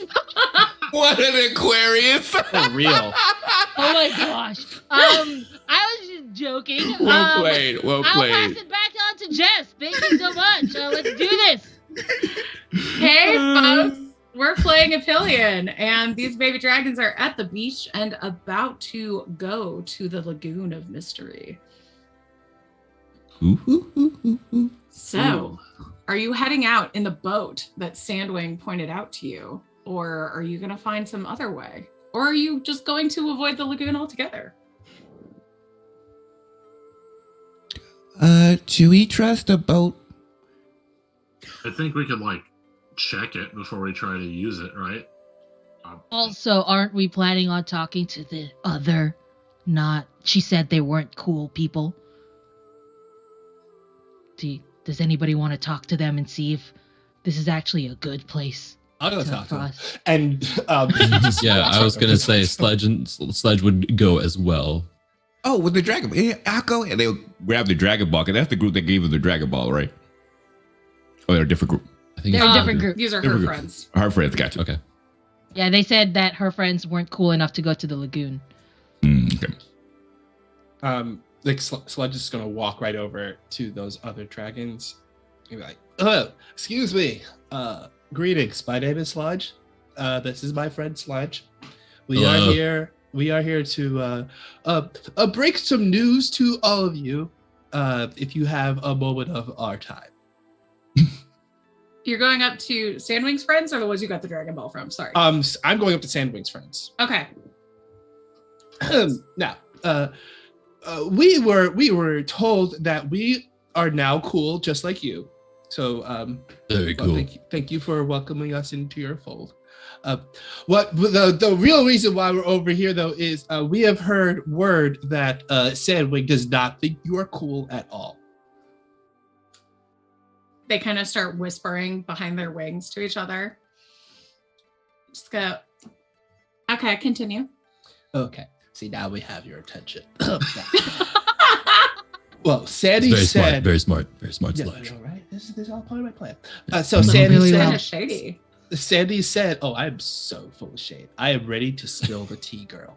Now, Sandy said that we are going to the mysterious lagoon, and they said that we can go with them. Well, if I'm going to be honest, it was that they said Sludge can go with them, and Sludge can bring us with them. So it's more like that. Once again, they did not invite you. So you can see what you thought you were in the inner circle of Sandy's friendship. You are more just measly outliers looking into the circle from the outside. One does not ask why, no one does not ask the hawk why the sparrow soars. It is a very, very manipulative tactic. I love Sludge the Philosopher. So I would like to bring the question to you. Do you want to perhaps open the gilded cage that you're in and really achieve your true social hierarchy, or just live under the claw of Sandwing? Would you like to stop being manipulated and join our friend group? Uh-huh. We are the cool kids now. Yeah, why be manipulated by them when you can be manipulated by us? We can get We're not sandwiches later. manipulating. We are not. We are cool. Uh, Also, I want pictures with you later to show my mom. Do you want a Dragon Ball? So cool. Oh, anybody want to roll me convince the dragon? I would like to convince another Please dragon. convince. I will will also roll. roll that. Can I I'll help? roll it. Can I help You instead? can absolutely help Okay. after they roll. Okay. Oh, I got a 9. Charm, yes. Perfect. Because I'll my go with charm is -1. And I rolled Okay. a 10 on the dice. So if anybody wants to help, roll plus your friendship gems, and that can bring that up to a 10. Okay. Roll let's plus see. my friendship gems. Mm-hmm. So however many friendship. friendship gems you have, maximum of 3, you add that to your roll, right? Yep. Okay. Oh, nope, 6. So if you're helping I- her, you're also giving back friendship gems? Nope, you keep No. them. Oh, okay. Oh, so I rolled a really good roll. I got 12. Okay. And that's without my friendship gems. Yeah. Oh. So Dang, double sixes? I know. Nice. So I'm gonna help Sludge and Sledge convince them Okay. to join I our just got- cool group, and I want a picture with them I from just my got mom. 9. Nothing special. Okay. So one of the dragons who's got bright red wings with black tips and kind of like a frilly feathery mohawk Ooh. I love him already. looks at you. He goes, okay. You seem like good kids, so I'll let you in on a little bit of a secret. That little like lagoon isn't actually a cool kid's place. It's kind of They lied to us. creepy. Oh no, I wish I was surprised. And I am. I was so ready to go to that lagoon. I wanted to But talk to the- the fire cats. the lightning kittens are real, Oh, okay. but Told they you they also, couldn't be trusted. the lightning kittens are real, but they bite and they spark. And also there's this weird older dragon there doing some weird rituals and like casting some stuff from the land. And I don't know if they're like, Oh. I don't know what's going on, but that mist around there getting thicker. And well, honestly, it wasn't boiling as much over here until they moved over there. So I don't know if what they're doing is causing that or if it's just like, pollution and stuff from all of the Climate tourists change. that come Oh. here. But you seem cool, so like you don't have to go there to be cool. But I appreciate what you've told Okay. us, and we can Oh. definitely take a picture for your mom. Yeah. And then she produces a magical camera dragon picture thing and takes a selfie with everyone. Selfie first. They might take it back, and I need this. And then they just pause with everybody, and then there's a picture. All right. Back to serious business. One of the other dragons pulls something out of their satchel and does like a very quick scribble. They just go, I drew an Insta portrait. So here you go.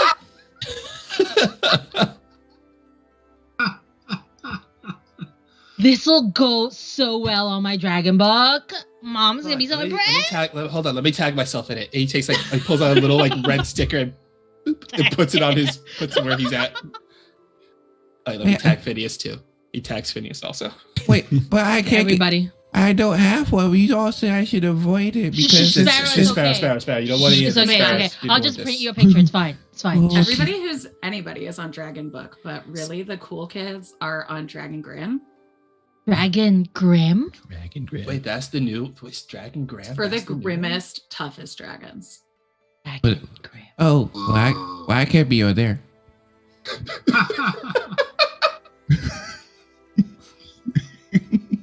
It's okay. You can just watch when we're on there. I'll show you what Okay. it's about. It's okay. I would give you moral support from a distance. Far distance. We're good. Mhm. I kind of want to go to this place now. It sounds kind of cool. It may have something to do with my weird dream. Oh, Dragon just- Grim? No, the island. The guy, the The place is trying to lagoon. trick us. Yeah, the lagoon. Yeah, they're trying to trick us, but like, it sounds like it might actually be worth investigating. They may have been trying to trick us, but But hear me out. Maybe they accidentally are leading us to something really cool.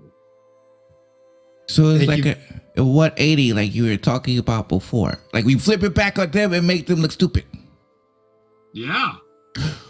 We're gonna bring 180 dragons there. Because that would be really bad for our ecosystem.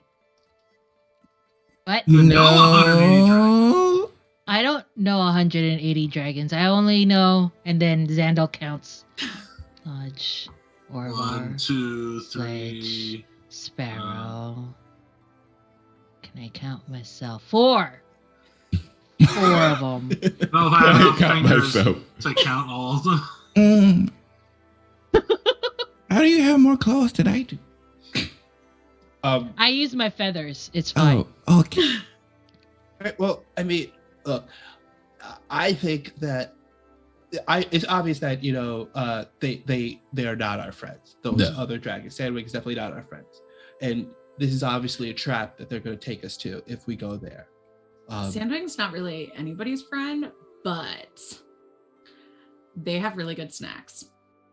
See, that's how it is. See, that's how it is. Makes See? more sense now. Yeah.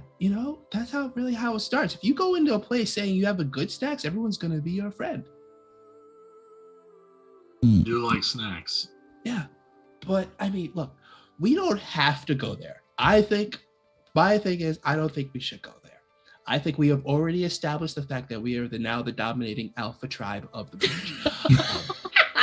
We have taken over the throne from Sandwing, and there's nothing she can really do about it. The popular opinion has swayed away from her. Her reputation is obviously tarnished and damaged from this point forward.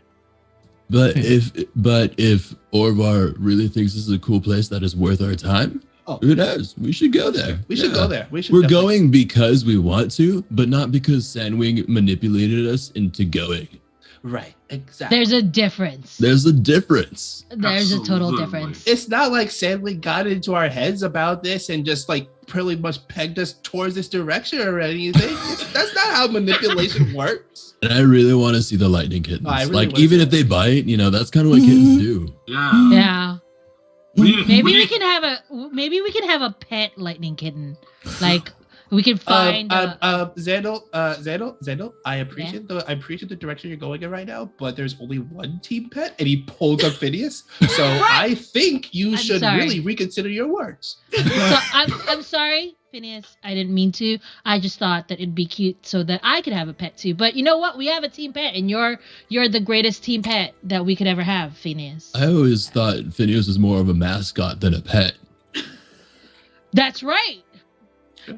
It's like you understand He Phineas going, participates. I'm multi-layered and can do many things. Phineas has a lot of layers to it. Phineas is a lot like, like an onion squash, like you peel away the layers of an onion squash, and when you get to the inner layer of an onion squash is like a rotted squash.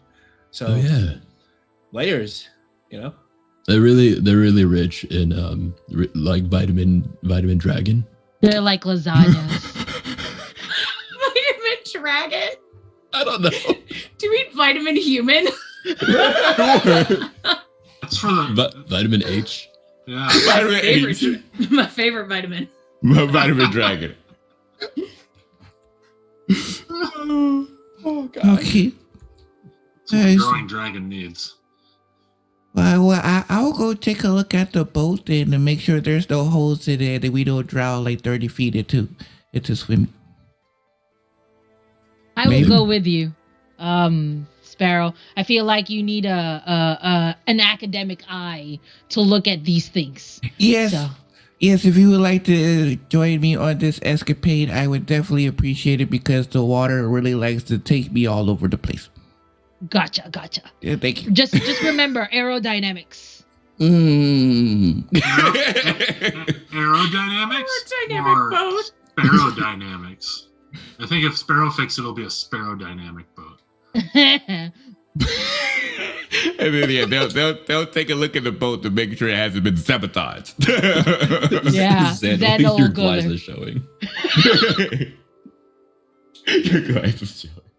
So the boat is kind of rusty and janky, but it's not broken. It looks okay. It's like an ugly boat, but you could get there.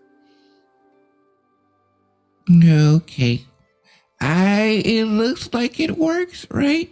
I'm not seeing any holes or anything deadly that might come out and they try to eat us as we are in the middle of the ocean. So maybe she's not trying to kill us after all. Maybe she's trying to kill us later. She wants us there first before we, But if we wanted to go, this boat seems fine to do it. Okay. All right. Well, we're good. Then we go ahead and give it a shot. I guess they'll head back. It's like, okay, the boat is clear. No sabotage of all. It's old and rusty. So it'll probably take us like 5 weeks for us to get there, but otherwise it should be good. 5 weeks? We better bring a lot of food. 5 weeks to get there? Are you sure your math is right on that, Sparrow? Math isn't really my strong suit. That's more Zando. So I do a calculation to see how long we'll get there by this boat. Do I roll for anything? No, you can. Well, actually, you have your nature book, right? Yes, I do have my nature book. However, it is a guide to the creatures of Dragonia. So I don't know. Okay. I don't know if that would do anything. That would not entirely help you here. I thought for whatever reason it was the geographical primer. So that's not gonna help. I'm just gonna say it seems like it's gonna be faster than 5 weeks. Yeah. Sparrow, I don't think it's gonna be 5 weeks. I think it's gonna be like 5 hours. Oh, so I got the 5 part right. Okay. I thought I was off by a little bit. Okay, makes sense. So Sparrow, if you want an exact number, you could ask your spirit guide. Oh wait. Oh, of course I forgot about this. Let me ask someone. And then they're going to reach out to their spirit guide to ask them a question. Yeah. So roll some charm. Okay. That's definitely their strong suit. Boop. Charming. Yes. All right. So that would be my charm is a +1. 10. Okay, so mark experience. Okay. And you talk to a spirit of the water, and it pops up, and Sparrow. Oh, hi. Oh, I don't think I've talked to you before. It will only take you an hour to get there, but be wary. Of what? Plagued in shadow and dark mists that poison the land. Oh, that's just Ovar.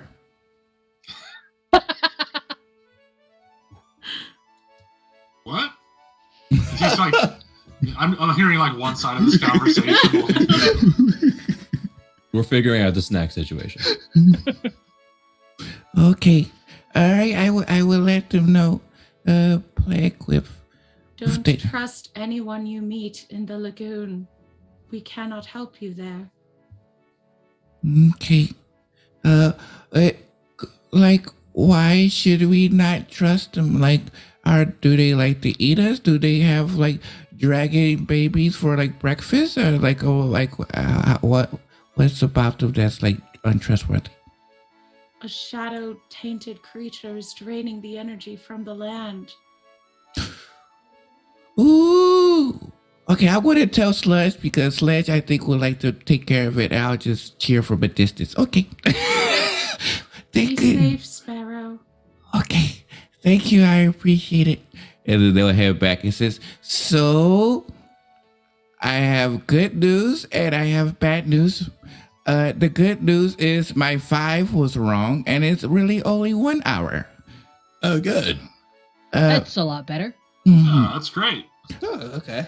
Bad news is there's a lot of Ovar over there. There's a lot of darkness. A lot of Orvar? Mm-hmm.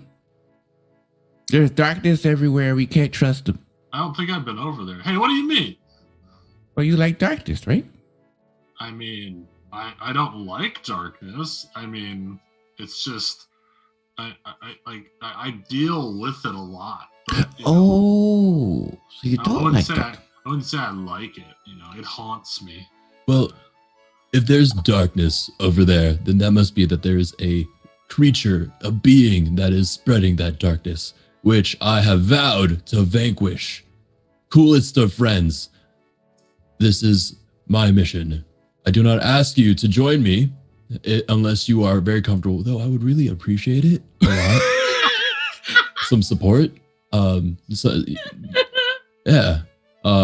But I will go and defeat the darkness, because that's the task that has been laid to me by my I will parents. join you.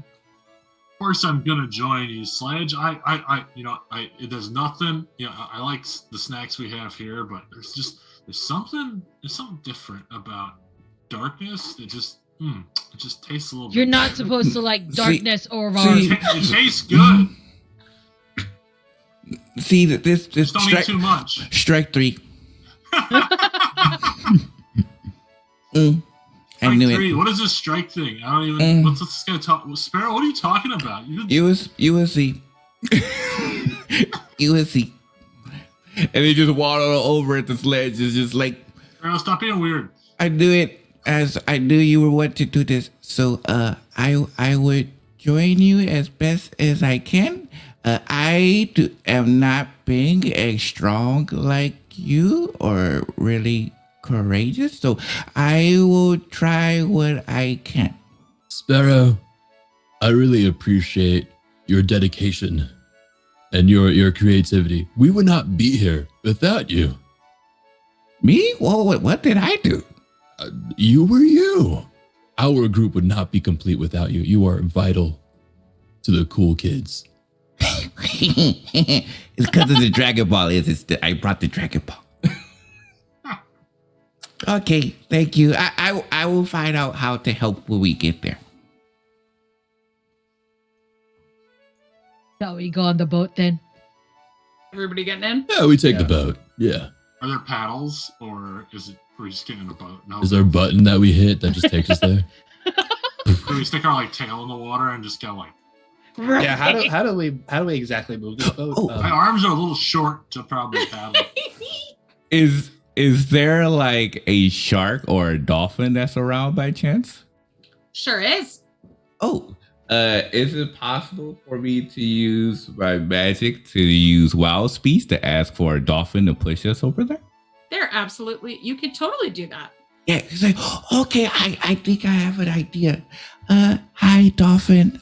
Can you help us to the lagoon over there, pretty please? And they'll give him, of course, the Disney eyes. Beep, beep, beep, beep, beep, beep. The dolphins do like a splashy playy thing, and I'm gonna say it's a dolphin goat. It's like a Capricorn. A dolphin goat. And so you've got a couple of them, and they start like headbutting you with their horns on the Oh, boat. So it's kind of like jerky as you're going. oh, that's like a roller coaster, but not the funny kind. Okay. I Aurora really. looks over to Sparrow. Hey, Sparrow. Hmm? I think this was a bad idea. I think you're right, but it's okay. Oh! I think I broke a butt cheek, but it's okay. What? Okay. There we go. Okay. Here we go. So this should work, right? Or we should be good now, I think. And you reach a point where the dolphin goats get pretty anxious. You get surrounded by this fog, and it's dark, and it feels heavy. Like it literally feels like it's weighing you down, but the boat isn't sinking. And the dolphin goats get very anxious and start chattering and like doing that goat scream. And Sparrow, you get that they don't want to go all the way to the lagoon. They're close, but they don't want to take you any further because they're scared. Oh, I understand how you feel. You can really convince them if you want. Okay. Yeah, they'll give it a try. It's like, but I could go. Everyone is courageous, so we can be courageous too. Then I get to use the friendship gems, right? Nope, you just roll charm. Oh, charm. Okay. Because since you have beast speech, you can convince animals the way as if they were people. Oh, or as if perfect. they were dragons. Dragons are people. Dragons are people. So I rolled a 9, so I have a +1 for charm, so that would be a 10. Perfect. So what do you tell these dolphin goats to get them to take you all the way? So I was like, so listen, I understand how you feel because I'm the exact same way.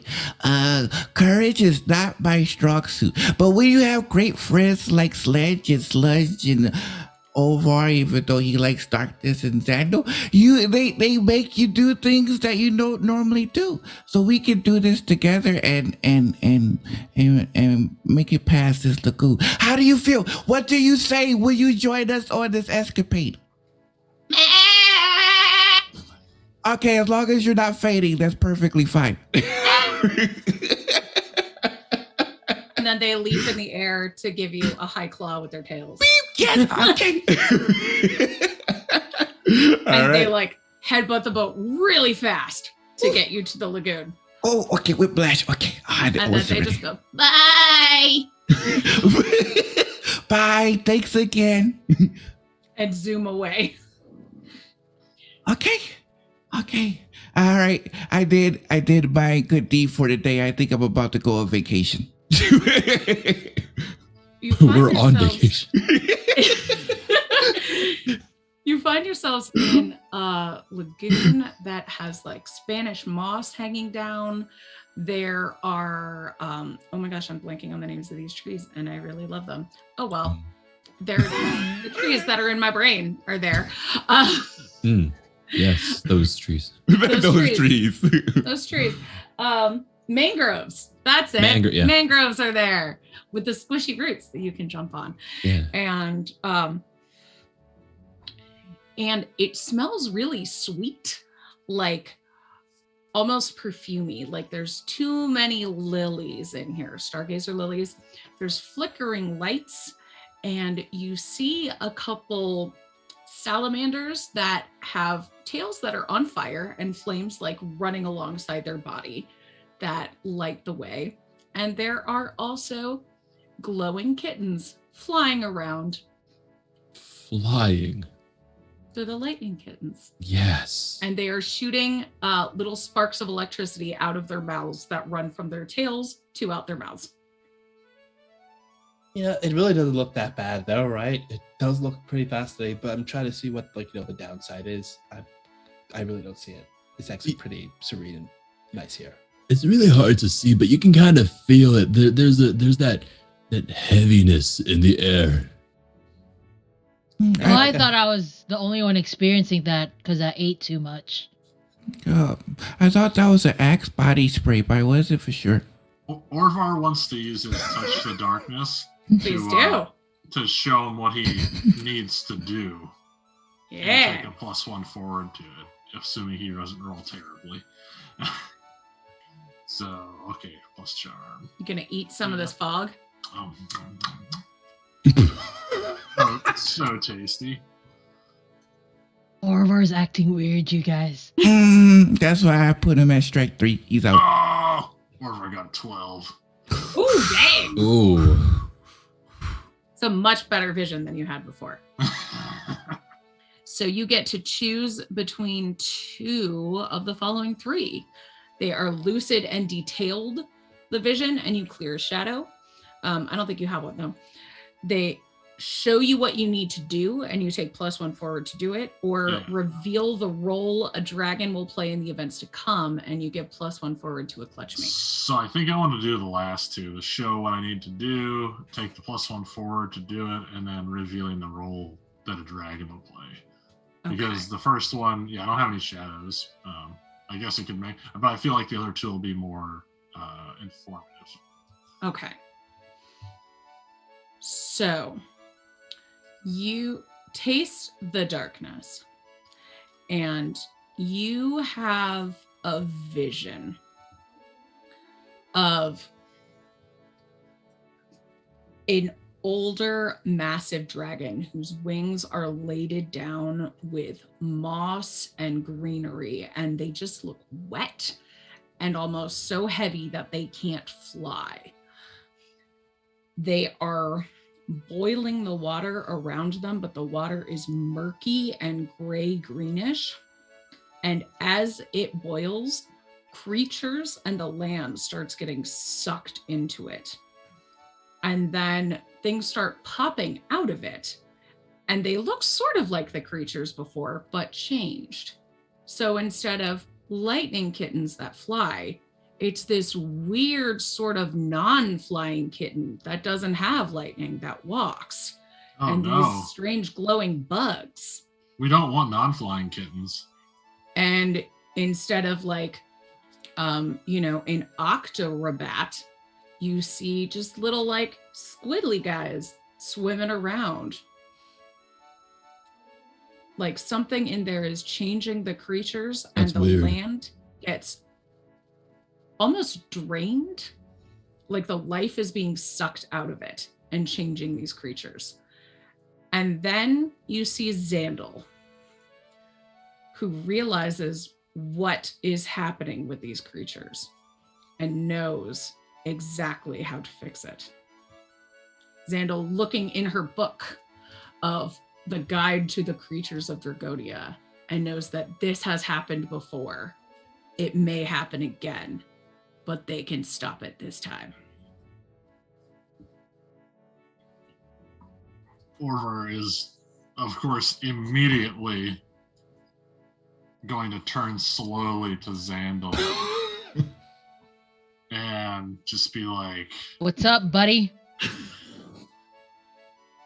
"Oh, I think you are going to know what is up, buddy. We're about to run into some real stuff here, and we're gonna need that book you've got, because I think that's gonna be the only way we're gonna figure this out. There's some serious bad juju happening here." And I mean, I knew the other dragon, Sandwing, whatever her name is, was a liar, but I think something more important than that's going on now, and I think that we need to step it up and go fix this. I think, Sledge, you ready to go fix this? Absolutely. Look, this place is rife with the touch of darkness. It must be defeated. We press onward, cool kids. Mm-hmm. It smells too much like Phoenix. I don't like this place. and then they'll keep walking. Oh, wait. How big are the lightning kittens? This big. Kitten sized. Oh. Okay. How big are we? This big. They're pretty big. So do they look like we can ride on them if possible? Ooh. Ooh, you want to ride the lightning? If you Literally. ask really nicely. Okay. So But they're kittens, so, they have the Dragon Ball. So they'll have their Dragon Ball there. It's like, and they'll look at the lightning kittens. It's like, hi, if all of us play with the Dragon Balls, could you take us to where we need to go? A couple of the kittens float down and just go, "Oh, where's that?" And they'll look towards Ovar. It's like, oh, Ovar, you're the one who sees into the darkness. Where do we need to go? We need to go to the place we were told about by Sandwing.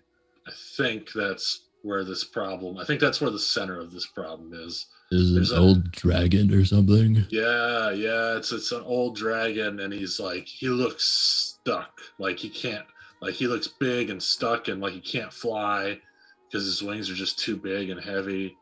But he's like changing everything around. It's like he's sucking the life out of the land, and everything around him is changing, and I'm worried. I got this fear that it's gonna just suck the life out of all of Dragonia if somebody doesn't do something about it. It'll really suck if no one does anything. Yeah. I will. Yeah. So I'm going to look into my book just to see, since they've already talked about it. I'm going to do my field of expertise. Okay. Let's see. Oh, that's a 10 plus. What's my plus thingy here? The tomes consulted, so +1. So Plus 11. 1. All right, so 11. And I am going to see if there's anything about this that, would tell me what's happening, who this creature is, what we can do to stop it, that kind of thing. Okay. So you're looking in the guide to the creatures of Dragonia. Oh, and you'll get +1 forward to act on the answers. And you already have a +1 forward from Ovar, so you get +2 forward to act on these answers. So it takes you a little while to look through your book, which is fine because Sparrow's still chatting with the lightning kittens. And you see that there's a section in the book on abominations and the obscene. And it talks about creatures that should not be. And it's basically almost restricted. And it's like there's a clippy on it that was basically like, you're not old enough to read this yet. But it's really just like Xandal is like clipping the pages together. Xandal is like, I am old enough, takes off the clip and opens it. You don't know me, book. You don't know me, but I'm cool now. They called you cool. You're old enough now. I'm cool now. I have a picture to prove it. Sorry, did you have that book, The 11th Hour, that had the like sticker on the pages that was like, do not open this until you have solved the case? And I was like, what? That's rad. Yeah, it was like a picture book for when I was a kid, but it was like, you can't turn these pages until you've solved the case. So it's like that. So you open and you see the legend of Mosswing the Forgotten. Or Mosswalker the Forgotten. Mosswalker. And talks about how Mosswalker was a dragon who cavorted with the darkness. And by eating the darkness and feeding the darkness, natural energies of Dragonia, they made strange creations that threatened to overcome or distort Dragonia's wildlife. And in the Great War against the Shadow, they thought that Mosswalker was gone. They retreated into the wilds, and all the dragons were like, basically they're gone. We don't have to worry about them. They've been chastised. And their wings were actually clipped, so they couldn't fly anymore. So they thought they won't be a problem. But no, they believed that if they never mentioned Mosswalker's name, hence the Forgotten, that maybe these creatures would never come into being. Because who wants to see kittens that don't fly? Exactly. Or octorats that do not have the rat portion. So weird. Not real octorats. Or canine monkeys that only bark and cannot climb up a tree and have opposable thumbs. That's just a dog. That's weird. I don't even think I've seen such an abomination before. That's just too weird. I don't like that. That's just way too weird.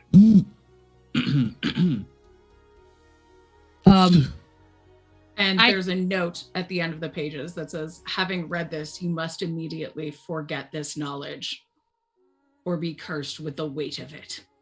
Xandal is like, you don't know me, book, and then just closes it. and like goes to her friends. Is like, okay, the Mosswalker. Oh, sure, the Forgotten is what we're dealing with here. Xandal, give me a roll to act despite danger. Oh. Roll me some courage. Oh. Let's see. Can I use my dragon heart to give a gem to Because Xandel's acting on daring. Yeah, you can always give gems whenever they do a thing. Only if you do it with a Sean Connery voice. I give you a gem. So, I have a -1 in courage, and I have not been playing her as -1 in courage, but it's a 9 with the gem. Okay. Dragon So you are able to close the book and still remember this, but in your head, there's this feeling of like, this is probably gonna bite me in the ass a little bit later. Like, they wouldn't put something in a book, write it down in a book and tell you to forget it if you like really weren't supposed to know it. Like, why would you write something in a book and then say, don't read this, or write it and then say, forget it? Like, why would you do that? They're not very smart writers. And like, why would you write it down and then say to forget it? Like, who writes something and then says like destroy after reading? That's not a thing that you do. So that's just going to be like in your brain for a while. That's fine.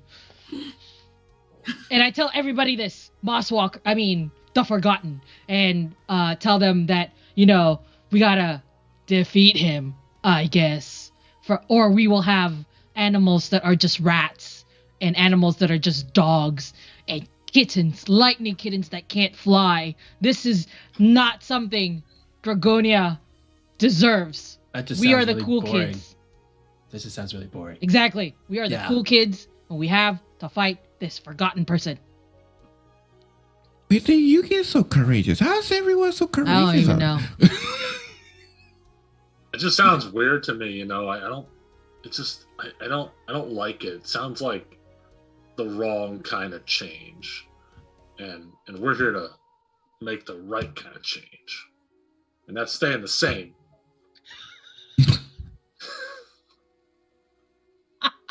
You know what, Orvar? You said a lot of stuff right there, Orvar. I don't think you really understand the words that you said there, Orvar. I think you're just saying the stuff. But you know what? I'm with you.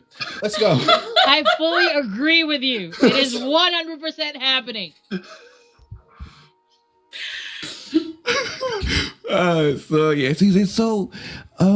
Lightning Kittens, can you take us to go see Mr. Slitherwing, aka Mosswalker? Oh yeah, give me that. What'd you roll for your convince, your charm roll? Here we go. Boop. An 8. An 8. Okay. So the kittens kind of start purring and playing and kind of batting at your nose. I go, okay. Okay. Thank you so much. Yeah, you can get on. Okay. And then they'll get on. Like, oh my God, I'm riding a lightning kitten. Now, see, that they can't slither. We can say that they never have gone through this before. This is the first time, right? I think. Nobody else has done this. Is anybody else able to do it, or is it just Sparrow? Everybody else can get on the lightning kittens. Sweet. Yeah, I'm going to ride the lightning kitten too. Hell yeah. Yes, absolutely. And then the lightning kittens all take off in 5 different directions. Where are we going? Wait, we were supposed to go. You wanted to ride the lightning. I feel like kind of asked for it. They start plunging through the mist, and as they shoot lightning out of their mouths, you all feel this ripple of electricity, and they just go, Oh, well, I guess first stage complete. But can we go that way, please? Just over there. Oh boy, here we go. Or versus just like the eyes kitten wide that Sparrow's open. on goes, you didn't say when.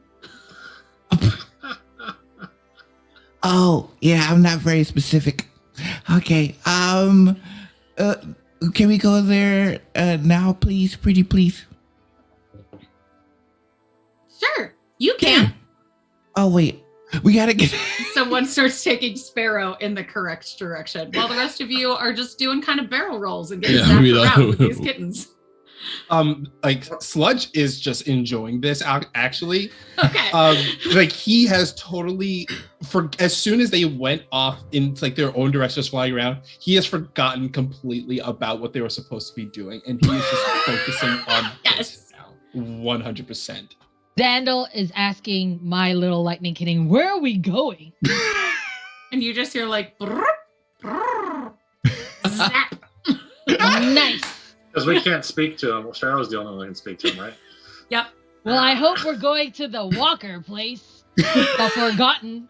I'm just gonna hold on tight, I guess. And Xandal, your kitten starts climbing up a tree and then starts howling because it's stuck, even though it can fly. Oh. This is not working. So, I open up my book again to do field of expertise to see if I can do something to communicate properly with my lightning cat, because I have Guide to Creatures of Dragonia. Okay. And it is a creature.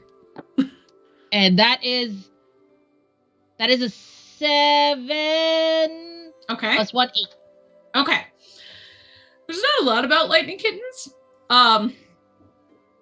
But you get that they like to play.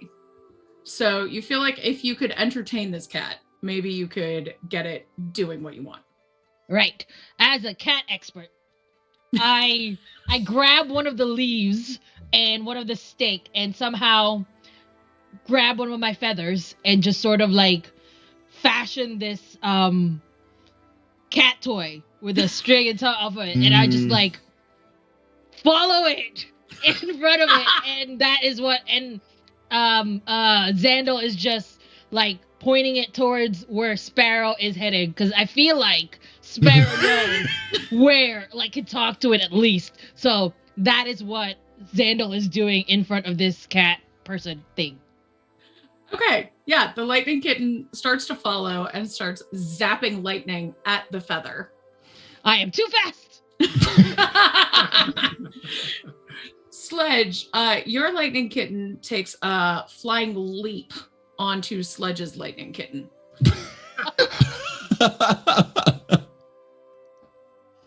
It was just as my lightning kitten is running around, is like, wow, you're really fast. That's really impressive. And seeing the utter joy in Sludge's face, enjoying this, Sludge is gonna get sucked into, and just also forget what's going on, because this is very exhilarating. And just go,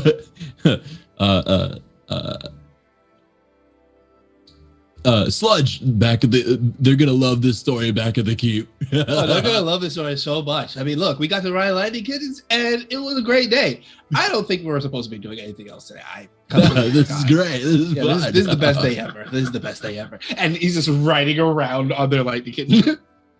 Totally forgot what they were supposed to be we doing. should try and do high fives. Oh, all right. So why don't we do this? I start over there. You start all the way over there, and I start all the way over here, and we'll just run at each other as fast as we can, and we'll meet in the middle and do a high five. And we're gonna try very, very, however hard it is, gonna try and control the kittens to do that. Okay. Whenever we zoom past each other, all right, here we go.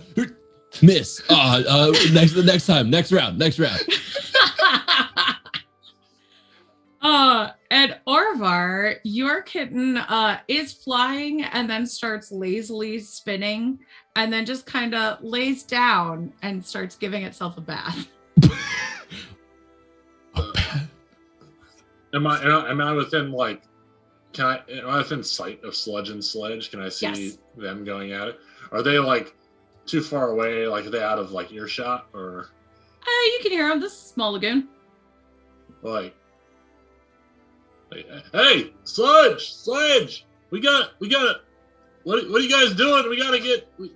We gotta follow Sparrow. I think. I don't know what these cats or kittens. I don't know what they're doing, but it's weird, and I think they're distracted. We gotta get these guys back on track. Like, you guys okay over there? And I just see them going.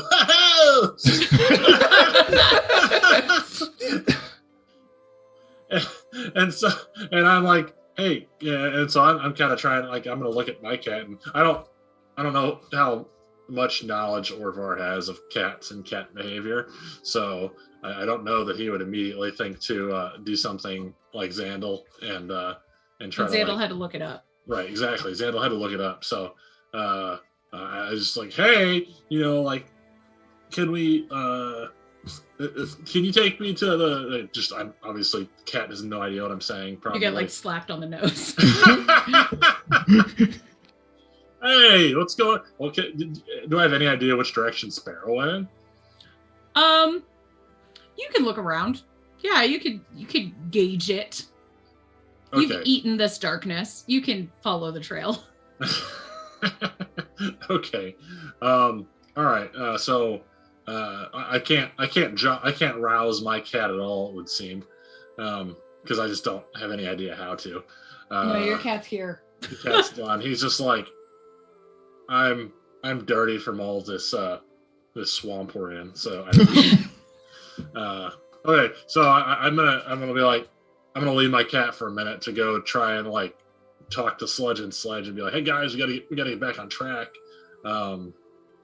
Is it difficult to get over to them on foot, or no? The ground is actually springy. You bounce. Oh, nice! So I can be like, bing, bing, bing. It's kind of like a trampoline. Oh, yeah. Sweet. Orvar is gonna have fun once he realizes that. He's gonna be like, once he knows he starts bouncing, he's gonna be like, oh. And he's gonna start jumping and like leaping and bounding, trying to like, get and then like find his way over to those two and be like, hey guys, what are you doing? Well, right now we're trying our best to do a high five in midair. We should try getting everyone to do a high five, like a 5-way high five. I think we could do that, but the others, I think they went off that way. Like, oh yeah, let's go find them. Oh, right there. Yeah. I think we can definitely get involved with our high fives. Yeah, let's go over there. Yeah, like I can't. My cat's the kitten sleeping, in that direction. So yeah, I don't know about him. I'm just gonna bounce behind. I think because like my kitten's like he's asleep, and he's not into it anymore. I was having a shocking experience, but then he was just like, I'm done.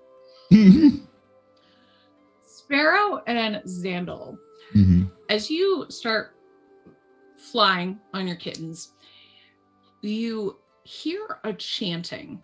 And Sparrow, since you're more attuned to your kitten, you notice this before Xandal does. Xandal, I'm going to say you're maybe listening to the chanting. Whereas Sparrow, you sense that your kitten goes from like kind of playful flying around to just like laser beam eyes flying in a straight shot to a location, almost like they're being pulled in by a beacon. Like their behavior completely changes. Ooh, something. Is there a laser somewhere around here? Because my cat is just literally went into like a straight shot mode. What's happening? And the area is heavier and feels gross. Like it's darker in here. And it feels almost like the air around you is melting and oily. Ooh. Sparrow, I think we need to get off. Okay, thank you, Lightning Kid. Maybe you should turn around before you get sucked in. Do not follow the white light at the end of the tunnel. And they'll just leap off. Whee! Xandal will also like try to see if she could distract the kitten with their laser focus with the toy, but if it doesn't work, she just jumps off and lands where Sparrow is. Okay, let me see. For Sparrow, you can insist they accept your help. Yeah, do that. Okay. I'm like, that's a thing you can do. Okay. So, I guess it's all convince a dragon. So just roll me some charm for these things. All right. For these upset little lightning kittens. Oh, well, that is not good. That is a 4. Okay. And even if Xandal helped you, that would just bring it up to a 5. Mm-hmm. So try as the two of you might, these kittens just keep zooming in like a homing beacon.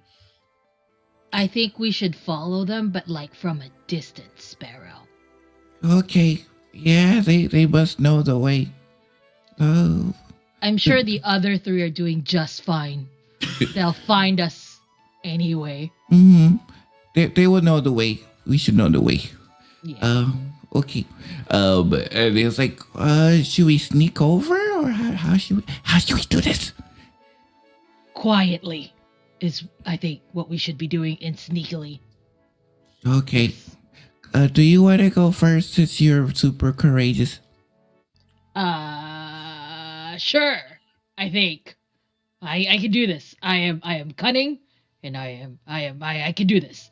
So I lead the way slowly, headed towards where the kitten is at. Okay. And as you sneak in, it gets darker and heavier around here, and you hear the chanting get louder, and it starts boring into your brain. And Xandal, you keep thinking like you shouldn't have read those passages in the book. I scream into my head, I don't care. I don't do what I'm told. You don't tell me what to do, brain. I tell me what to do. Is that, you say that out loud or inside No, in your my brain. brain? I'm screaming it in my brain. I love that logic of like, don't tell me what to do, brain. Only I tell me what to do. Hold on. Is this Sandal saying this, or is this Glyza saying this? What? No, shh. Xandal, you can roll me some cunning if you want to use your ear for the arcane. Yes, let's do that. I have that. Don't I have a plus something forward? You have no? +2. Yeah. Ooh, okay. I'm going to do that then. With my cunning. And you roll your cunning. So that is 7 plus 3. Okay, so you get a 10. So you get to ask 2 of the following questions. What arcane effects does the ritual have? How can I disrupt the ritual? Who is the intended target? Or how can I reproduce this ritual? So I'm going to probably do how can I disrupt the ritual? Mm-hmm. And what arcane effects does the ritual have? Okay. And then you'll get +1 forward to acting on the answers. Yeah. So the arcane effects are that unlike moon magic, which is a dragon's connection to the moon, or shadow magic, which is, the dragon giving into their darker side or their like worse nature, this effect seems to be corrupting the land itself. This is a poisonous kind of ritual that drains life around it and changes the intent of whatever was supposed to be happening. Like it changes something's fundamental nature. So things that are living become dead. Things that are growing, stop. Begin to die, etc. And you can disrupt the ritual by distracting the caster. I'm good at distraction. We're good at distraction. I think we just have to say the power of the dragon compels you. That should be good to go. That's not a thing. That's not a thing? Are you sure? No, I think we just poke their eyes out or something, like gnats or mosquitoes. We should wait for the others to come near, and then... Yeah, I think Sledge would be really good with that. Oh yeah, Sledge and Sludge would definitely be good at distraction. And I don't know what Over the Loud can do, but he'll do something. He'll use the darkness and make it worse. We'll figure something out. It's okay. I'm just I'm the tactical mastermind here. Okay, so you will come up with a plan, and I will give him pretty eyes and say, please don't do this anymore? Yes. Okay. Well, the other 3 will do physical damage, I guess. Okay. So speaking of the other 3, Hey, Sledge, check out that big thing over there. I'm gonna ram my cat into it. And he's trying to slam this lightning kitten he is on into the head of this thing. He has no idea what it is. He just sees something big and he wants to ram his cat into it. Fun thing, your kittens also do that homing beacon thing, and you have no control over them. They just start flying straight in. And if you don't get off, you will see that big thing. As I'm riding it, I'm like, so you fly over Xandal and Sparrow. And I wave at them. Jump off! Oh, hey guys, as he keeps going. That thing is a lot bigger than I thought it was. You don't have to get off. So you see what you thought was a mountain is actually a moss-covered older dragon. Oh, I'm gonna get off. How do I get off this thing? Chanting over a massive, bubbling, gurgling pool of muck and mire. And your cats are making a beeline to dive into it. Okay, let me get off it. He like just tops off the cat and he pulls out Phineas and holds up Phineas, and Phineas just flaps the wings and they just hover down to the ground. It is hard for you to get out at this point. You have gotten close and it's like you are trapped. I would like to use a move. I have a move just for this. Ooh. Yes, slippery scales. I'm gonna roll my courage, and if I escape, I get to go scot-free with this. Mm-hmm. Oh wow. So my courage is 2. Okay. And I rolled an 11, so that's a 13. Holy butts. All right. So yeah, how do you escape? As I'm riding on the back of this lightning kitten, I need to get off. This is gonna be a bad situation for old Sludge. He looks at Phineas like, all right, Phineas, formation G24. And he takes Phineas, and then this is when you finally see the real Octorat part of the Octorat. He puts Phineas on his back, and tentacles just shoot out of the side of Phineas, and they wrap around his shoulders. And he crouches on the back of this lightning kid and jumps off, and the little bat wings off of Phineas's back unfold, and he flaps on his way down. So yes, Phineas had a way to fly this entire time. Like they've worked this out. Sludge and Phineas have a way to fly this entire time. All of this that happened before, he had a way out of it. He just wanted to see how it would end up in the end. So you just see him hovering down with this little tiny like Phineas parachute as he hovers down from this runaway lightning kitten. Since you rolled so well, I'll say you can even get your buds if you want to grab them.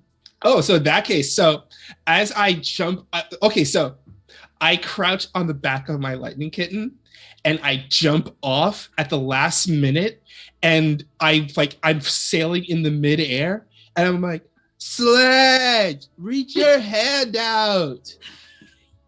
And when Sledge reaches his hand out, I grab Sledge's hand. Yeah. And I just yoink him off the kitten, and we spin in midair, and I throw him up into the air using centrifugal force. Yes. So go ahead.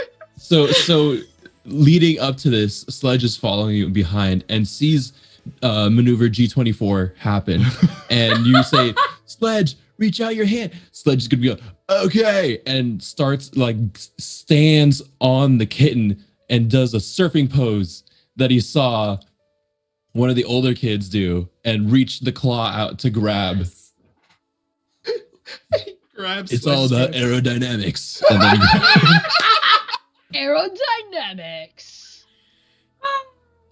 And he launches Sledge into the air, and as he launches Sledge into the air, he also lets go, and he launches himself up to the air. He spins in the air, and the wings unfold off of Phineas, and he floats downwards and glides through the air, soaring downwards, and lands on the ground in like a superhero stance right next to Sparrow and Xandal. And it's like, sup?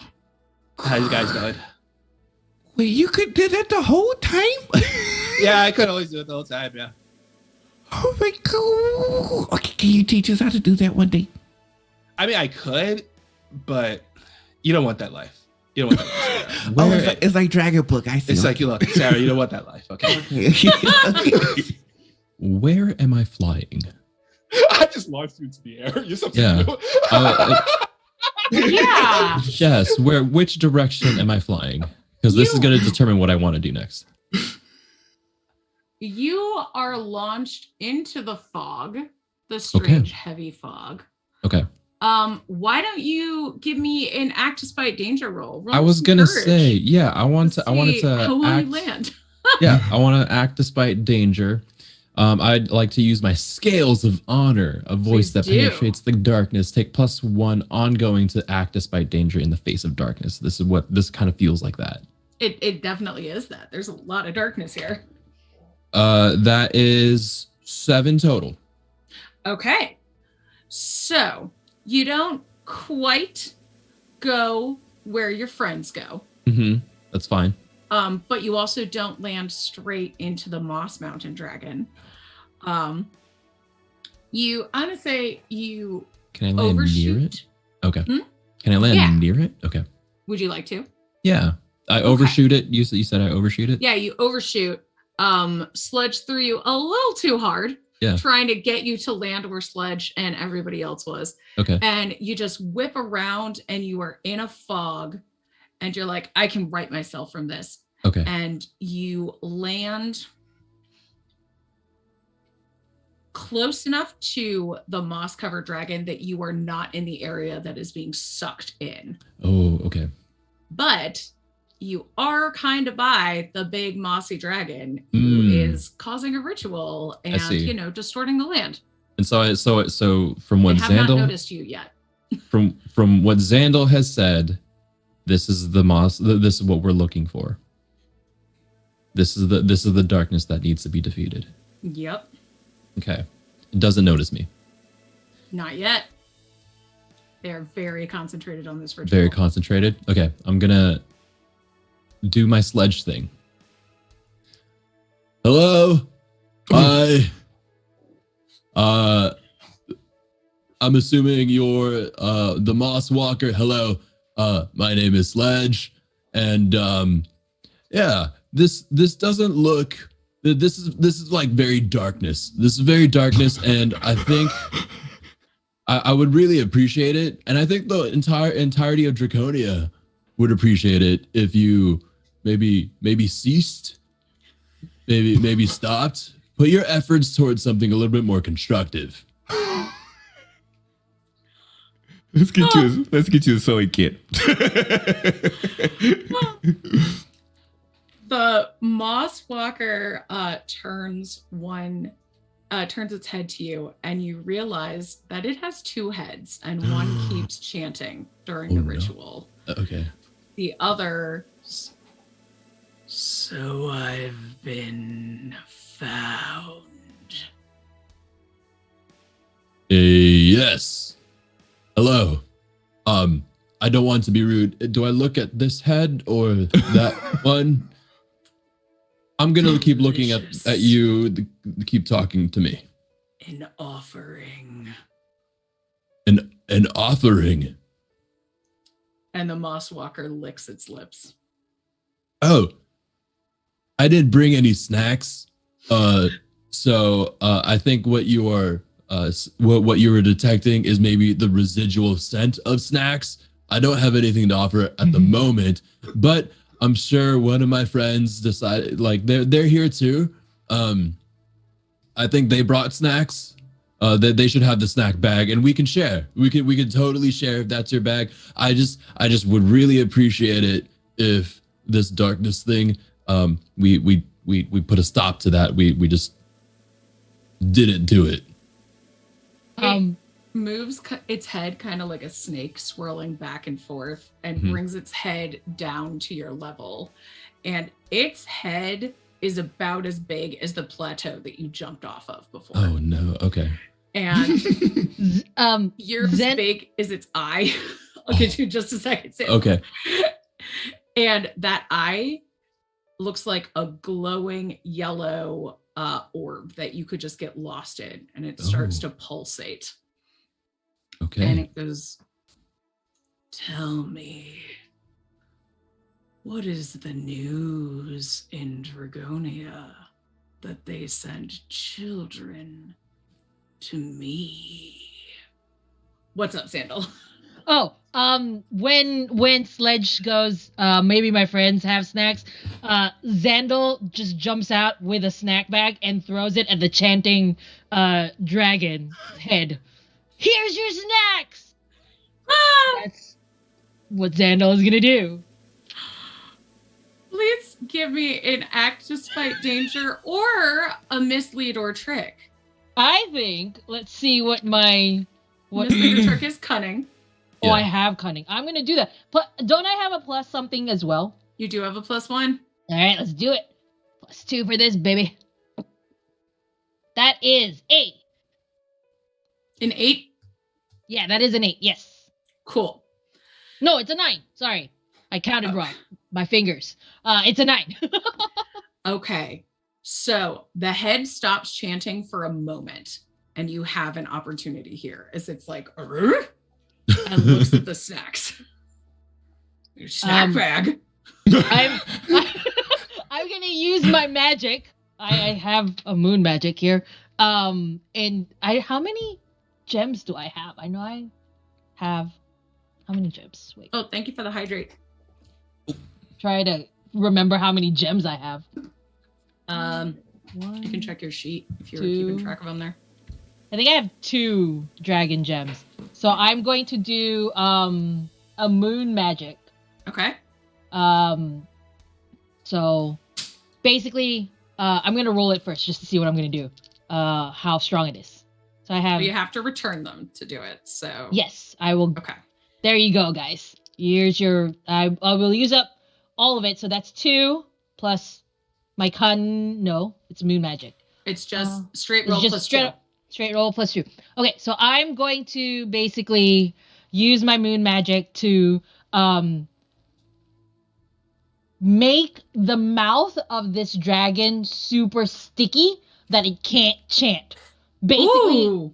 just something's there and it's just like chewing gum, super sticky. That is what I'm going to do with that. Okay. Oh, that is 5 plus 2. That's 12. I mean 10. Sorry. I was like 5 plus 2 is No. 7. Because it's 2 5s. Oh, plus 2. okay. Sorry, So 12. I can word. I can words. So the magic is exceptionally powerful and remains within your control.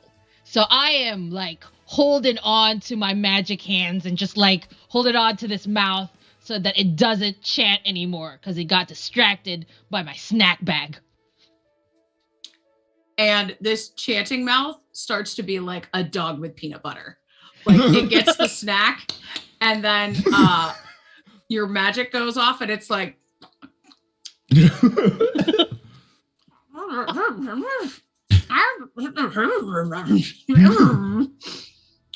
the other dragon head does not seem to have noticed yet. It is fixated on Sledge. What's going on with Orvar? We haven't heard from you for a minute.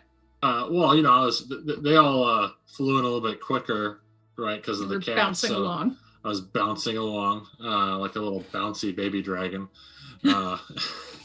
And so I figure I was probably a little bit behind. But I'm guessing by the time I get there, I see this stuff finally happening. And I'm kind of just like, whoa, this is a little bit crazy. So my immediate reaction is to want to use some sort of magic because Orvar is assuming that this giant dragon is the source of the problem and the nightmares he's been having, and the vision that he just recently had when we got here. So he thinks that like this thing is bad. This thing needs to be stopped. And he's debating between moon magic and shadow magic. What happens if you go into your shadow self if you take off all the shadow track, right? Mm-hmm. Okay, and that just makes you into, I guess, the worst version of you. The worst version of you. So for your shadow self, I don't trust. I'm very distrustful of other dragonkin. The dragons are equally as untrustworthy as the darkness. Mhm. And you are willing to sacrifice the feelings of your clutch to get the job done. Become ruthless and persuasive. So I think that that given the extreme nature of the situation, Orvar is going to dive, deep into the darkness to try and stop the impending threat on Dragonia. Okay. And I want to say, you know what? Just because it seems more interesting, he's going to go full on head first, eyes closed, can't lose, right into the darkness, and just use the whole track to power this shadow magic, and try to stop this threat, whatever good that might do. Watch, I'm just gonna roll 2 ones. Okay, so because you're doing each of them, you have to do the actions with them. Right. So you're gonna have to be pretty mean to your friends while you're doing this. Okay. So I see like Sledge over there talking, and I see Xandal chanting. Let me figure out how exactly that's going to go down. Why did I move the chart? Where's my chart at? There we go. Yeah, so you might lash out at a friend, break something valuable, or escalate a delicate situation. Is Sparrow doing anything? Not yet. But is Sparrow just kind of there watching, like, what's going on? Sparrow is about to ask for a spirit guide to be like, what do I do in this situation? But right now they haven't done anything just yet. Okay. All right. Well, so I think the first thing that's going to happen is that Orvar is probably going to shout at Sparrow for their inaction to be like, Sparrow, what are you doing? Come on, we gotta work together to assess this threat. Why are you sitting around being lazy? Come on, hurry up. Oh, there we go. That sounds about right. Strike 4. Yeah. And then I guess that would be anger, maybe. That sounds like anger. Rather than shame, yeah.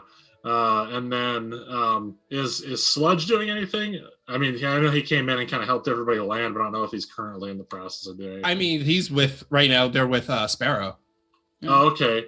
So I guess I guess he might cast some doubt on Sludge and be like, are you here? Are you with us? Yeah, are you here to help? Like, what are you doing? Like Sparrow's not doing anything. We got a problem to deal with. This giant dragon. This thing's so big. I just saved Sledge's life. Well, we're all good. We're all about to die if we don't do something. Yeah, but I just saved Sledge's life. But I just saved Sledge's life. I did something. You haven't done anything yet. I'm starting to think you're not really. But I'm just saying, Orvar, you're saying stuff like you're saying I didn't do anything. So far, Orvar, you haven't done anything yet the whole entire time. All I've seen you done, Orvar, is just complain and bounce on the floor. So Orvar, maybe you, Orvar, should do something. All right, Orvar, maybe you should do something. Maybe you should stop trying to push that friendship to the next level. You listen to me, Orvar. Friendship is magic, Sludge. No, you listen to me, Orvar. Maybe once in your entire life, Orvar, stop giving into the darkness. Maybe once in your entire life, Orvar, realize that your friends are here for you. So maybe you should stop trying to channel this darkness energy to do whatever you're doing and channel some moon magic like a friendship we are as the dragons we are in this world. So Orvar, stop trying to be a dingo and channel some gosh darn moon magic and save the day, Orvar.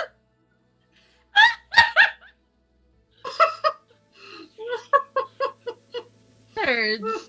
That's perfect. I like to use convince the dragon. Yes, please do. I'm sorry, Sludge, for not working fast enough for you.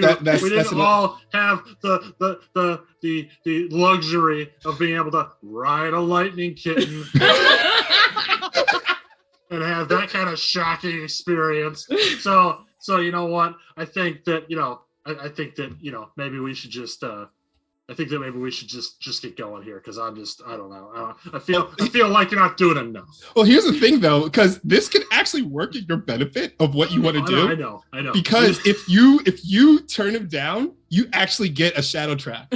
Ooh. That's what I'm saying. Is so however you want to go with this. I was just trying to play out the shame. I mean, I rolled a 10 for my convince a dragon. So however you want to take it.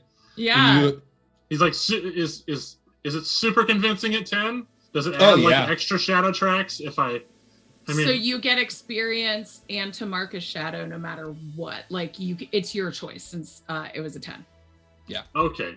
So Orvar's gonna reject it, which I think is fine. I think it works better because I wasn't sure exactly what I was gonna do for the fear track because it's kind of hard to exaggerate the situation of a giant mountain-sized dragon. I'd be afraid of Sludge now. It's like avoid talking to him. It's like, all right. talking to Sludge is difficult. Okay.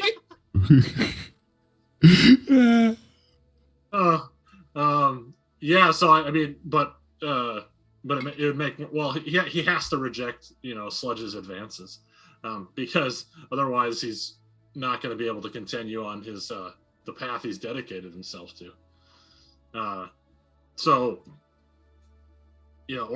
I guess I'll mark the what was it here? So that's 2 now, and then gets another shadow track for rejecting Sludge's advances. Gonna roll your darkness. Roll the You just see darkness. Sludge in the back of like Shaking his head.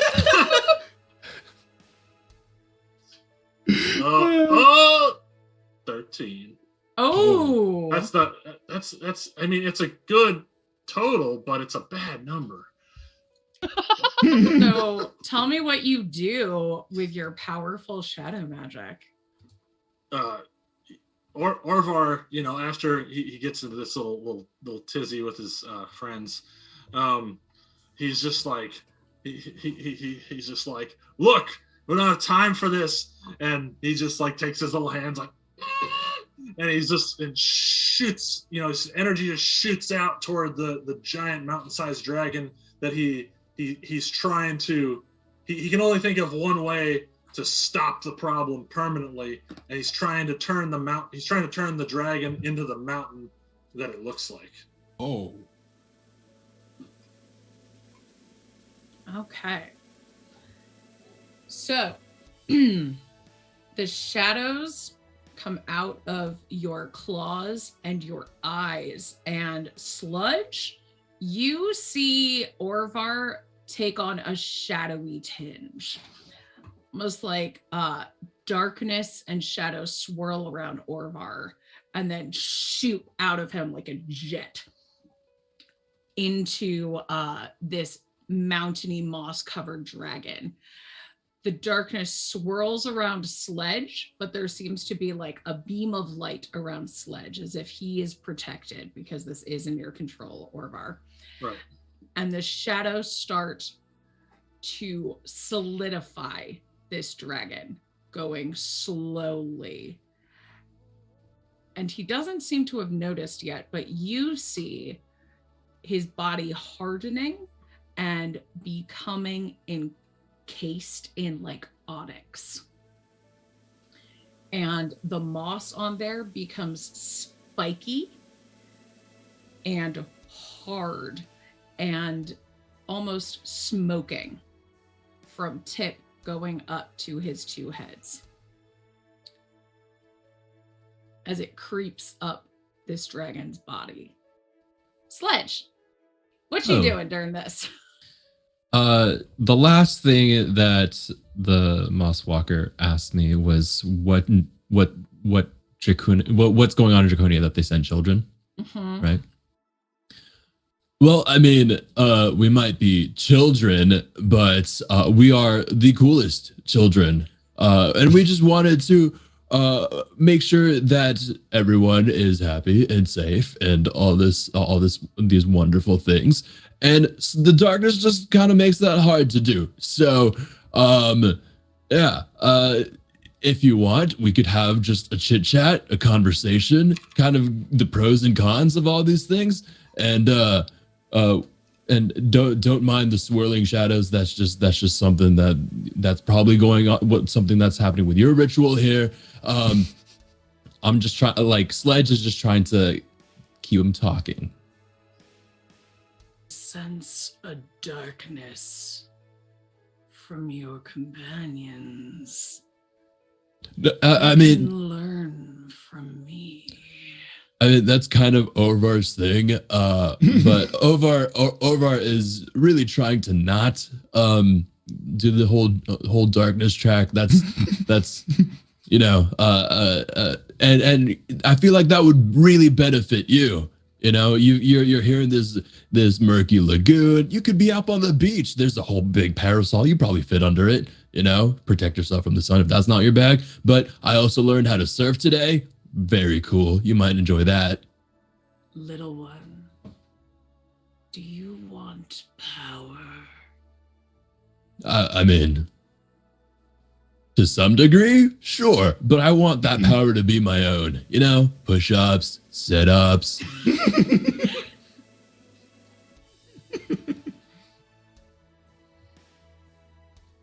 Do you yearn for greatness? I mean, I think I'm pretty great already.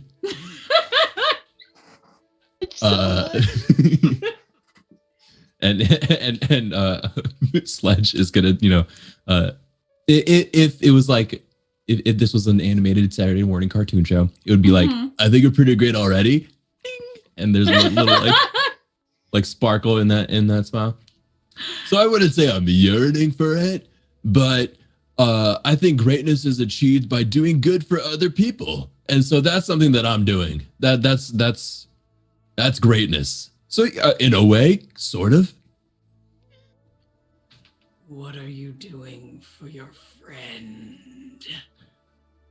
And as you look through the shadows, you see that Orvar is smoking at this point. Like, usually Orvar's the only one who can really see the darkness. The rest of you can feel it or sense it. But Orvar seems to be a being made of darkness at this point. What am I doing? Okay. Do I see? I mean, I trust my friends. There wouldn't be Orvar probably wouldn't be doing this if there wasn't a reason. Do I notice what's going on? You see that this magic that is encasing this dragon slowly is coming out of Orvar. Okay.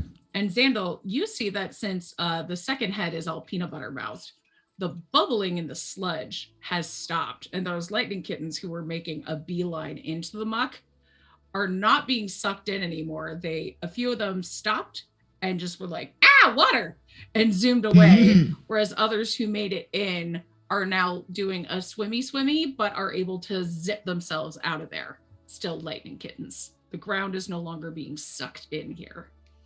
Nice. So, go ahead. Go ahead. No, I was just like gonna keep trying to keep the magic going until it's completely disrupted. Then in that case, if I'm asked, what am I doing for my friend? Sledge is gonna go, helping distract you mostly as I poke the eye that's right in front of me. Hey, look at me! Look at me! Give me an active spite danger, please. 3 + 5 + 1, 9.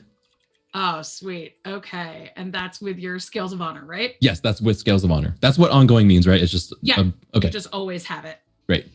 Does anybody, Orvar, actually, do you want to help since you, or Zadal want to help since you are kind of helping to roll with your friendship gems to bump that up to a 10? Sure. Yes.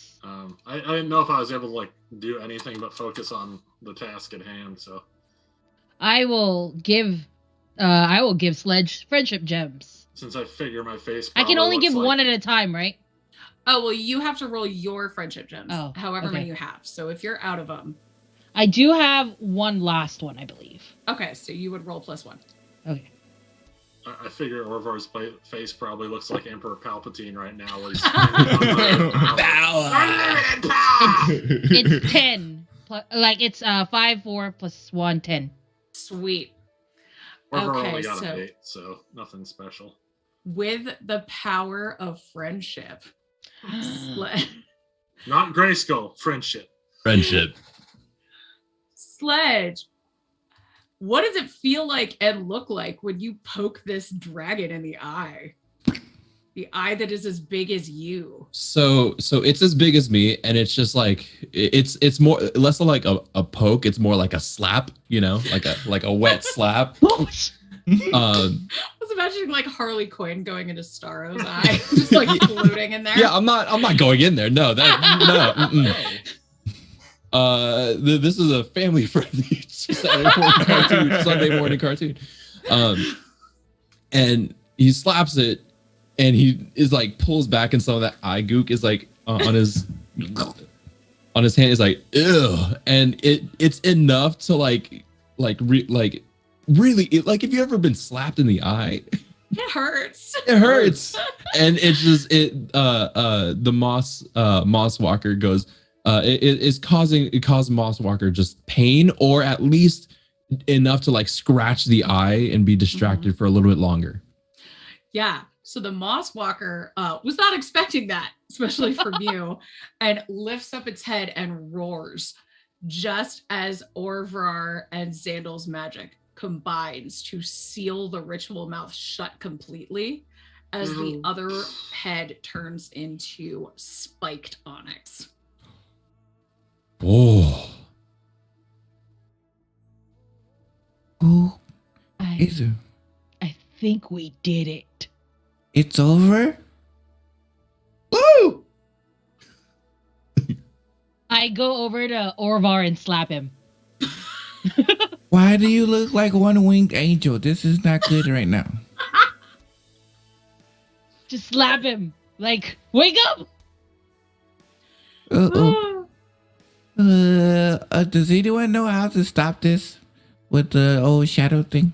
I'm not still like beaming shadow magic. I just look like a walking kind of smoke covered thing. I have no idea how to fix that. I mean, look, that sounds like now that he's like that, it sounds like it must be like a real personal journey kind of thing.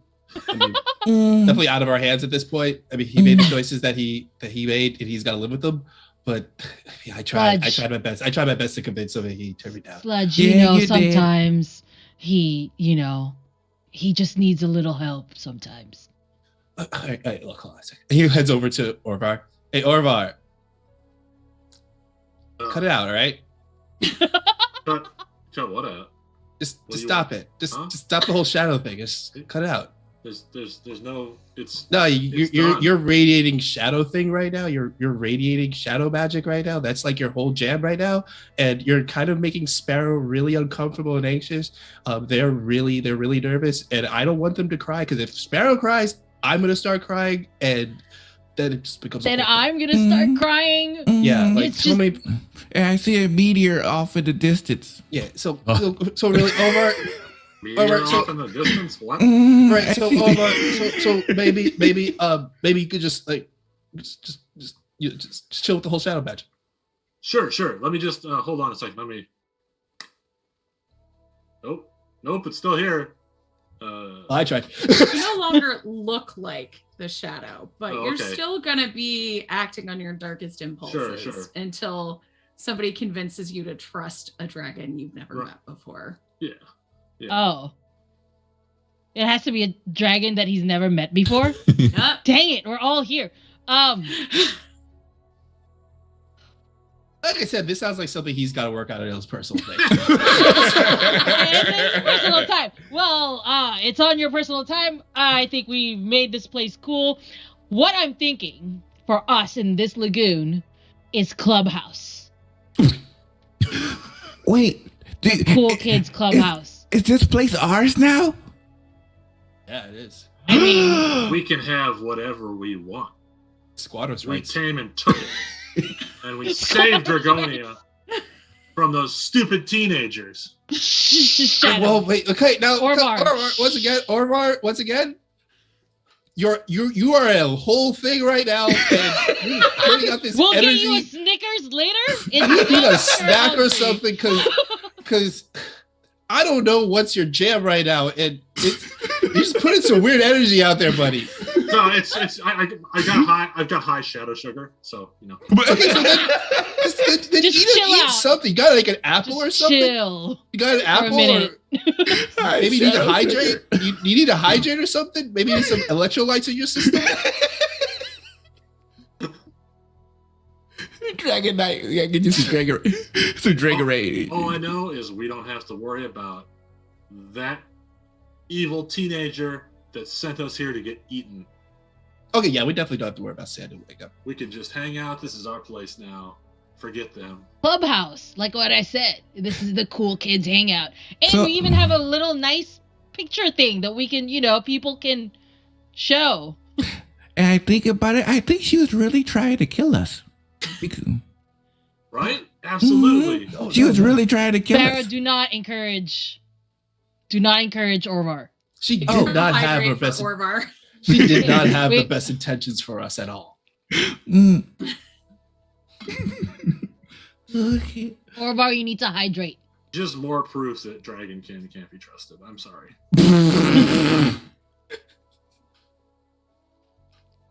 So are you going to stay here and hang for a while or head back to the beach to celebrate? I think I'm going to take a lot of pictures first. My mom Okay. needs to see this.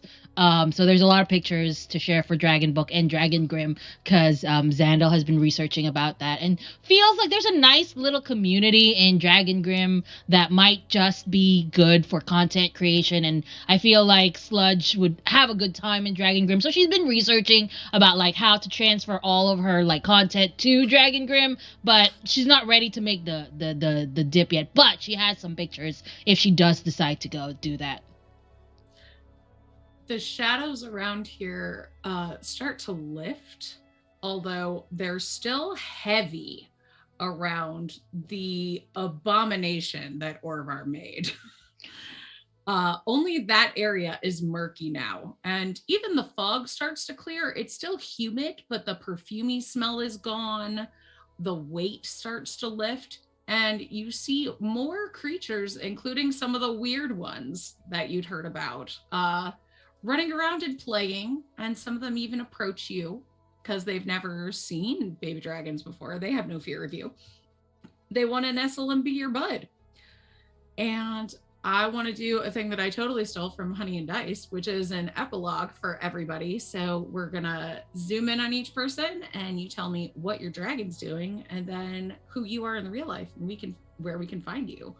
So let's start with Sparrow. What's going through your head at the end of this day of saving Dragonia?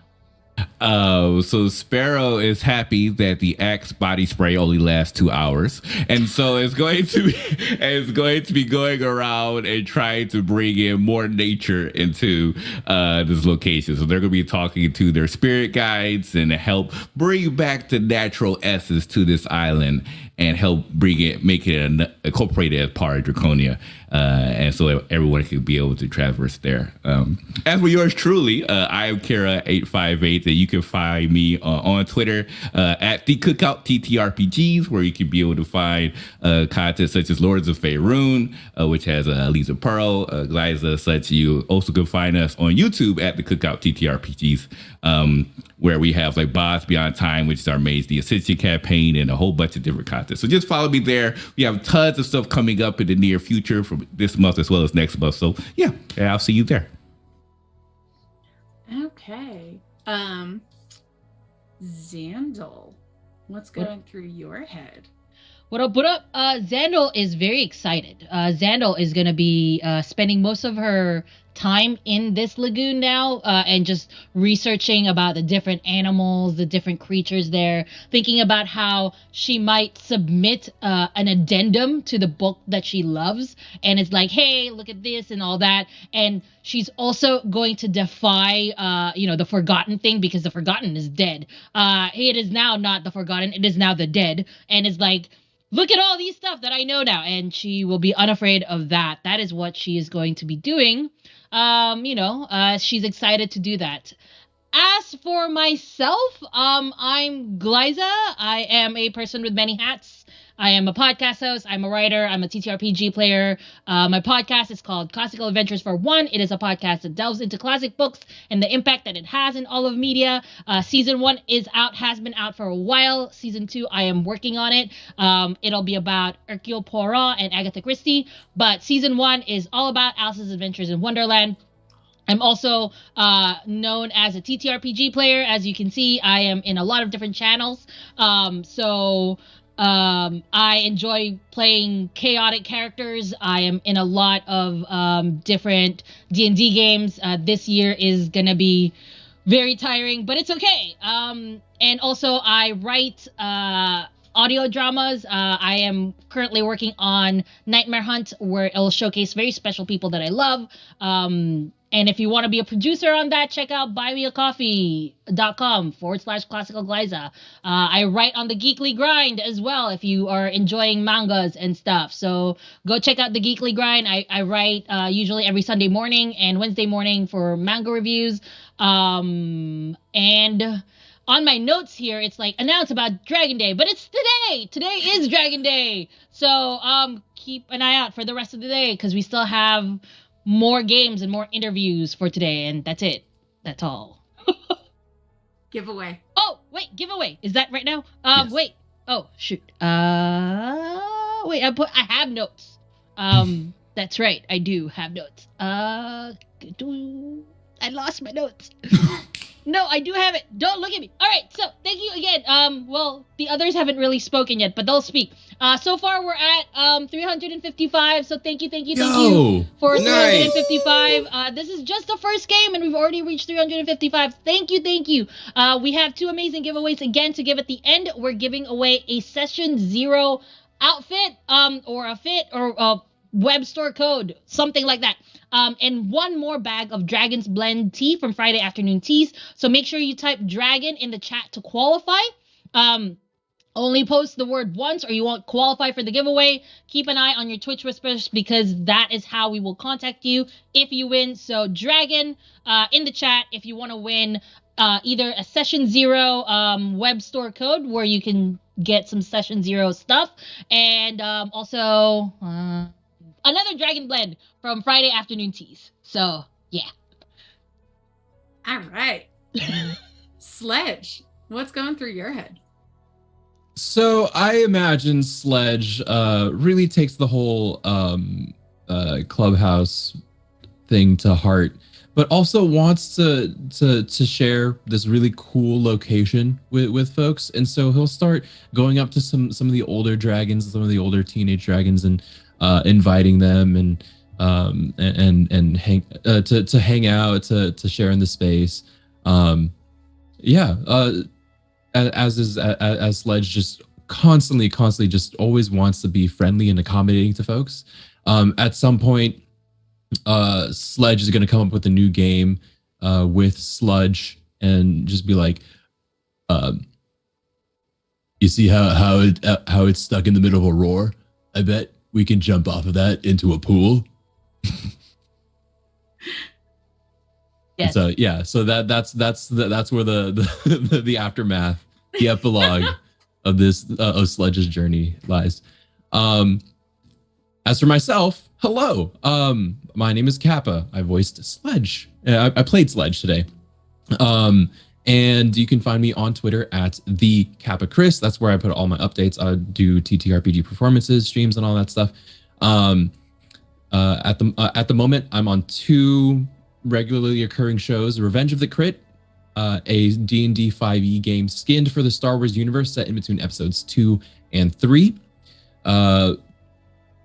It's pretty awesome. You can find that on twitch.tv/KUTOVA. We have episodes and streams every Wednesday night, 6 p.m. Pacific. You can also find me on the podcast Roads Uncharted, the first actual play podcast set in the Genesis system by Fantasy Flight Games. New episodes released every Friday. We are currently recording season 3 content. Season 3, I think, premieres at the end of this month. But yeah, everywhere you can find your favorite podcasts. That's a super fun game. Other than that, I'm on Twitch, twitch.tv/Capachris.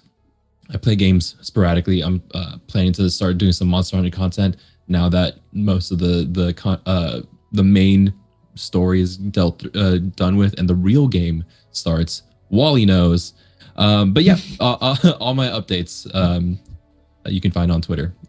Twitter.com/ Real games, fashion hunting. Time to make those fashion hunting, decos. Yep. Orvar, what's going through your head? So many things. But this was Orvar's. I feel like with the current state that he's in, he's satisfied with the resolution. We all save the day. Even if he probably isn't in the best of moods right now, maybe he's a little broody. But I think he's probably going to relegate himself to mostly kind of exploring around the island a little bit, and there are newfound statue, and just kind of like hanging out with the creatures and until something more happens. Maybe build like a little crap hut near the not too close to the darkness emanating onyx statue dragon, because you said that it was still kind of radiating shadow, but it was kind of localized to that, so probably keep himself a little bit from it, but close enough to maybe keep an eye on it in case anything weird starts happening, because gotta put the kibosh on that right away if it were to start going the other way again. We don't want that going on. But outside of this, and so this game was a lot of fun today. I never played this before. Any of the games like this, I like the system, and all the people here were amazing. It was just really good, just group dynamic. And outside of this, I play. I'm on Twitter as Sir Monolith, and I haven't really been doing a whole lot because work and scheduling hasn't allowed me to, since I work second shift. But I'm moving to first shift this week, so I'll actually be available in the afternoons and start getting into more projects again, so me and Glyza can hang out more, because she's been the one doing all the TTRPG streaming and having all the fun. So I've been a little bit jealous, and I want to get back into it some more. But yeah, other than that, today I've got another game, hopefully, in case weather permitting, for Blood on the Bayou, and that'll be fun. But obviously, I encourage everybody to hang out here and stay for Dragon Day, because Dragon Day is pretty sweet and it's unique, and Blood on the Bayou is every week, so or at least it's supposed to be. I like Vampire, and I like the game, but this one right now takes precedence. Okay, Michael, you are Jim. You are Jim. I might be stepping out for that, but I'll be here in spirit, and then I'll be back later. And Sludge, what's going through your head? Oh man, Sludge. Sludge is one. He. But I wanted to say that, after taking an idea from Sludge, they decided to open up the clubhouse area to more people. But he would like to construct a big water slide down the petrified dragon that they took care of. So that's pretty much what he's doing. That's one thing he did, but outside of that, he's spending his days loitering like a teenager should, and being an absolute menace to actual society by contributing nothing to it, because he's now a teenager and he loves it so much. And who are you in the real life? Where can we find you? Me. You can find. I'm Wally. Let me do my usual intro. What's up, y'all? It's me, Wally, your favorite internet, your internet slime best friend on the internet. Oh man, you can find me over at Wally132 just talking about the stuff that's in my brain, or I just post random stuff. You can find me Mondays over at Infinite RP playing some Zweihander Flames of Freedom. That is a Zweihander, it's a Zweihander game, but it uses a hack in it that takes place in revolutionary time 1776 America. Currently, we are in season 2 of our game. We were in Boston. We are now in New York City. I encountered cowboys. My character encountered cowboys, and he had a moment of being regressed back to a 12-year-old saying, this is really cool. I want to be like them when I grow up. So let's see how this goes for them. You can catch us out every Monday over at Infinite RPG, Monday at 8 p.m. Eastern over at Infinite RP. But yeah, that's where you can find me right now. I have a lot of other stuff in the works. It's just like nothing has like dates or anything, but I have stuff. So just follow me on Twitter. You can follow me and I'll be saying all that stuff there. Thank you so much for having me. Thank you. It was a wonderful time playing with all of you. It was so much fun. Utter delight. I would love to play with all of you again. Yeah. Favorite. Oh, yeah, legit. That last, the interactions were always hilarious. Yeah. Especially at the end when me and Sludge got into it. And great. I'm Jess. Thank you so much for having me. Thank you so much for donating. This was a blast. If you want to play Epyllion with me, you could sign up to do that on Magpie's site. I run this as part of their curated play program.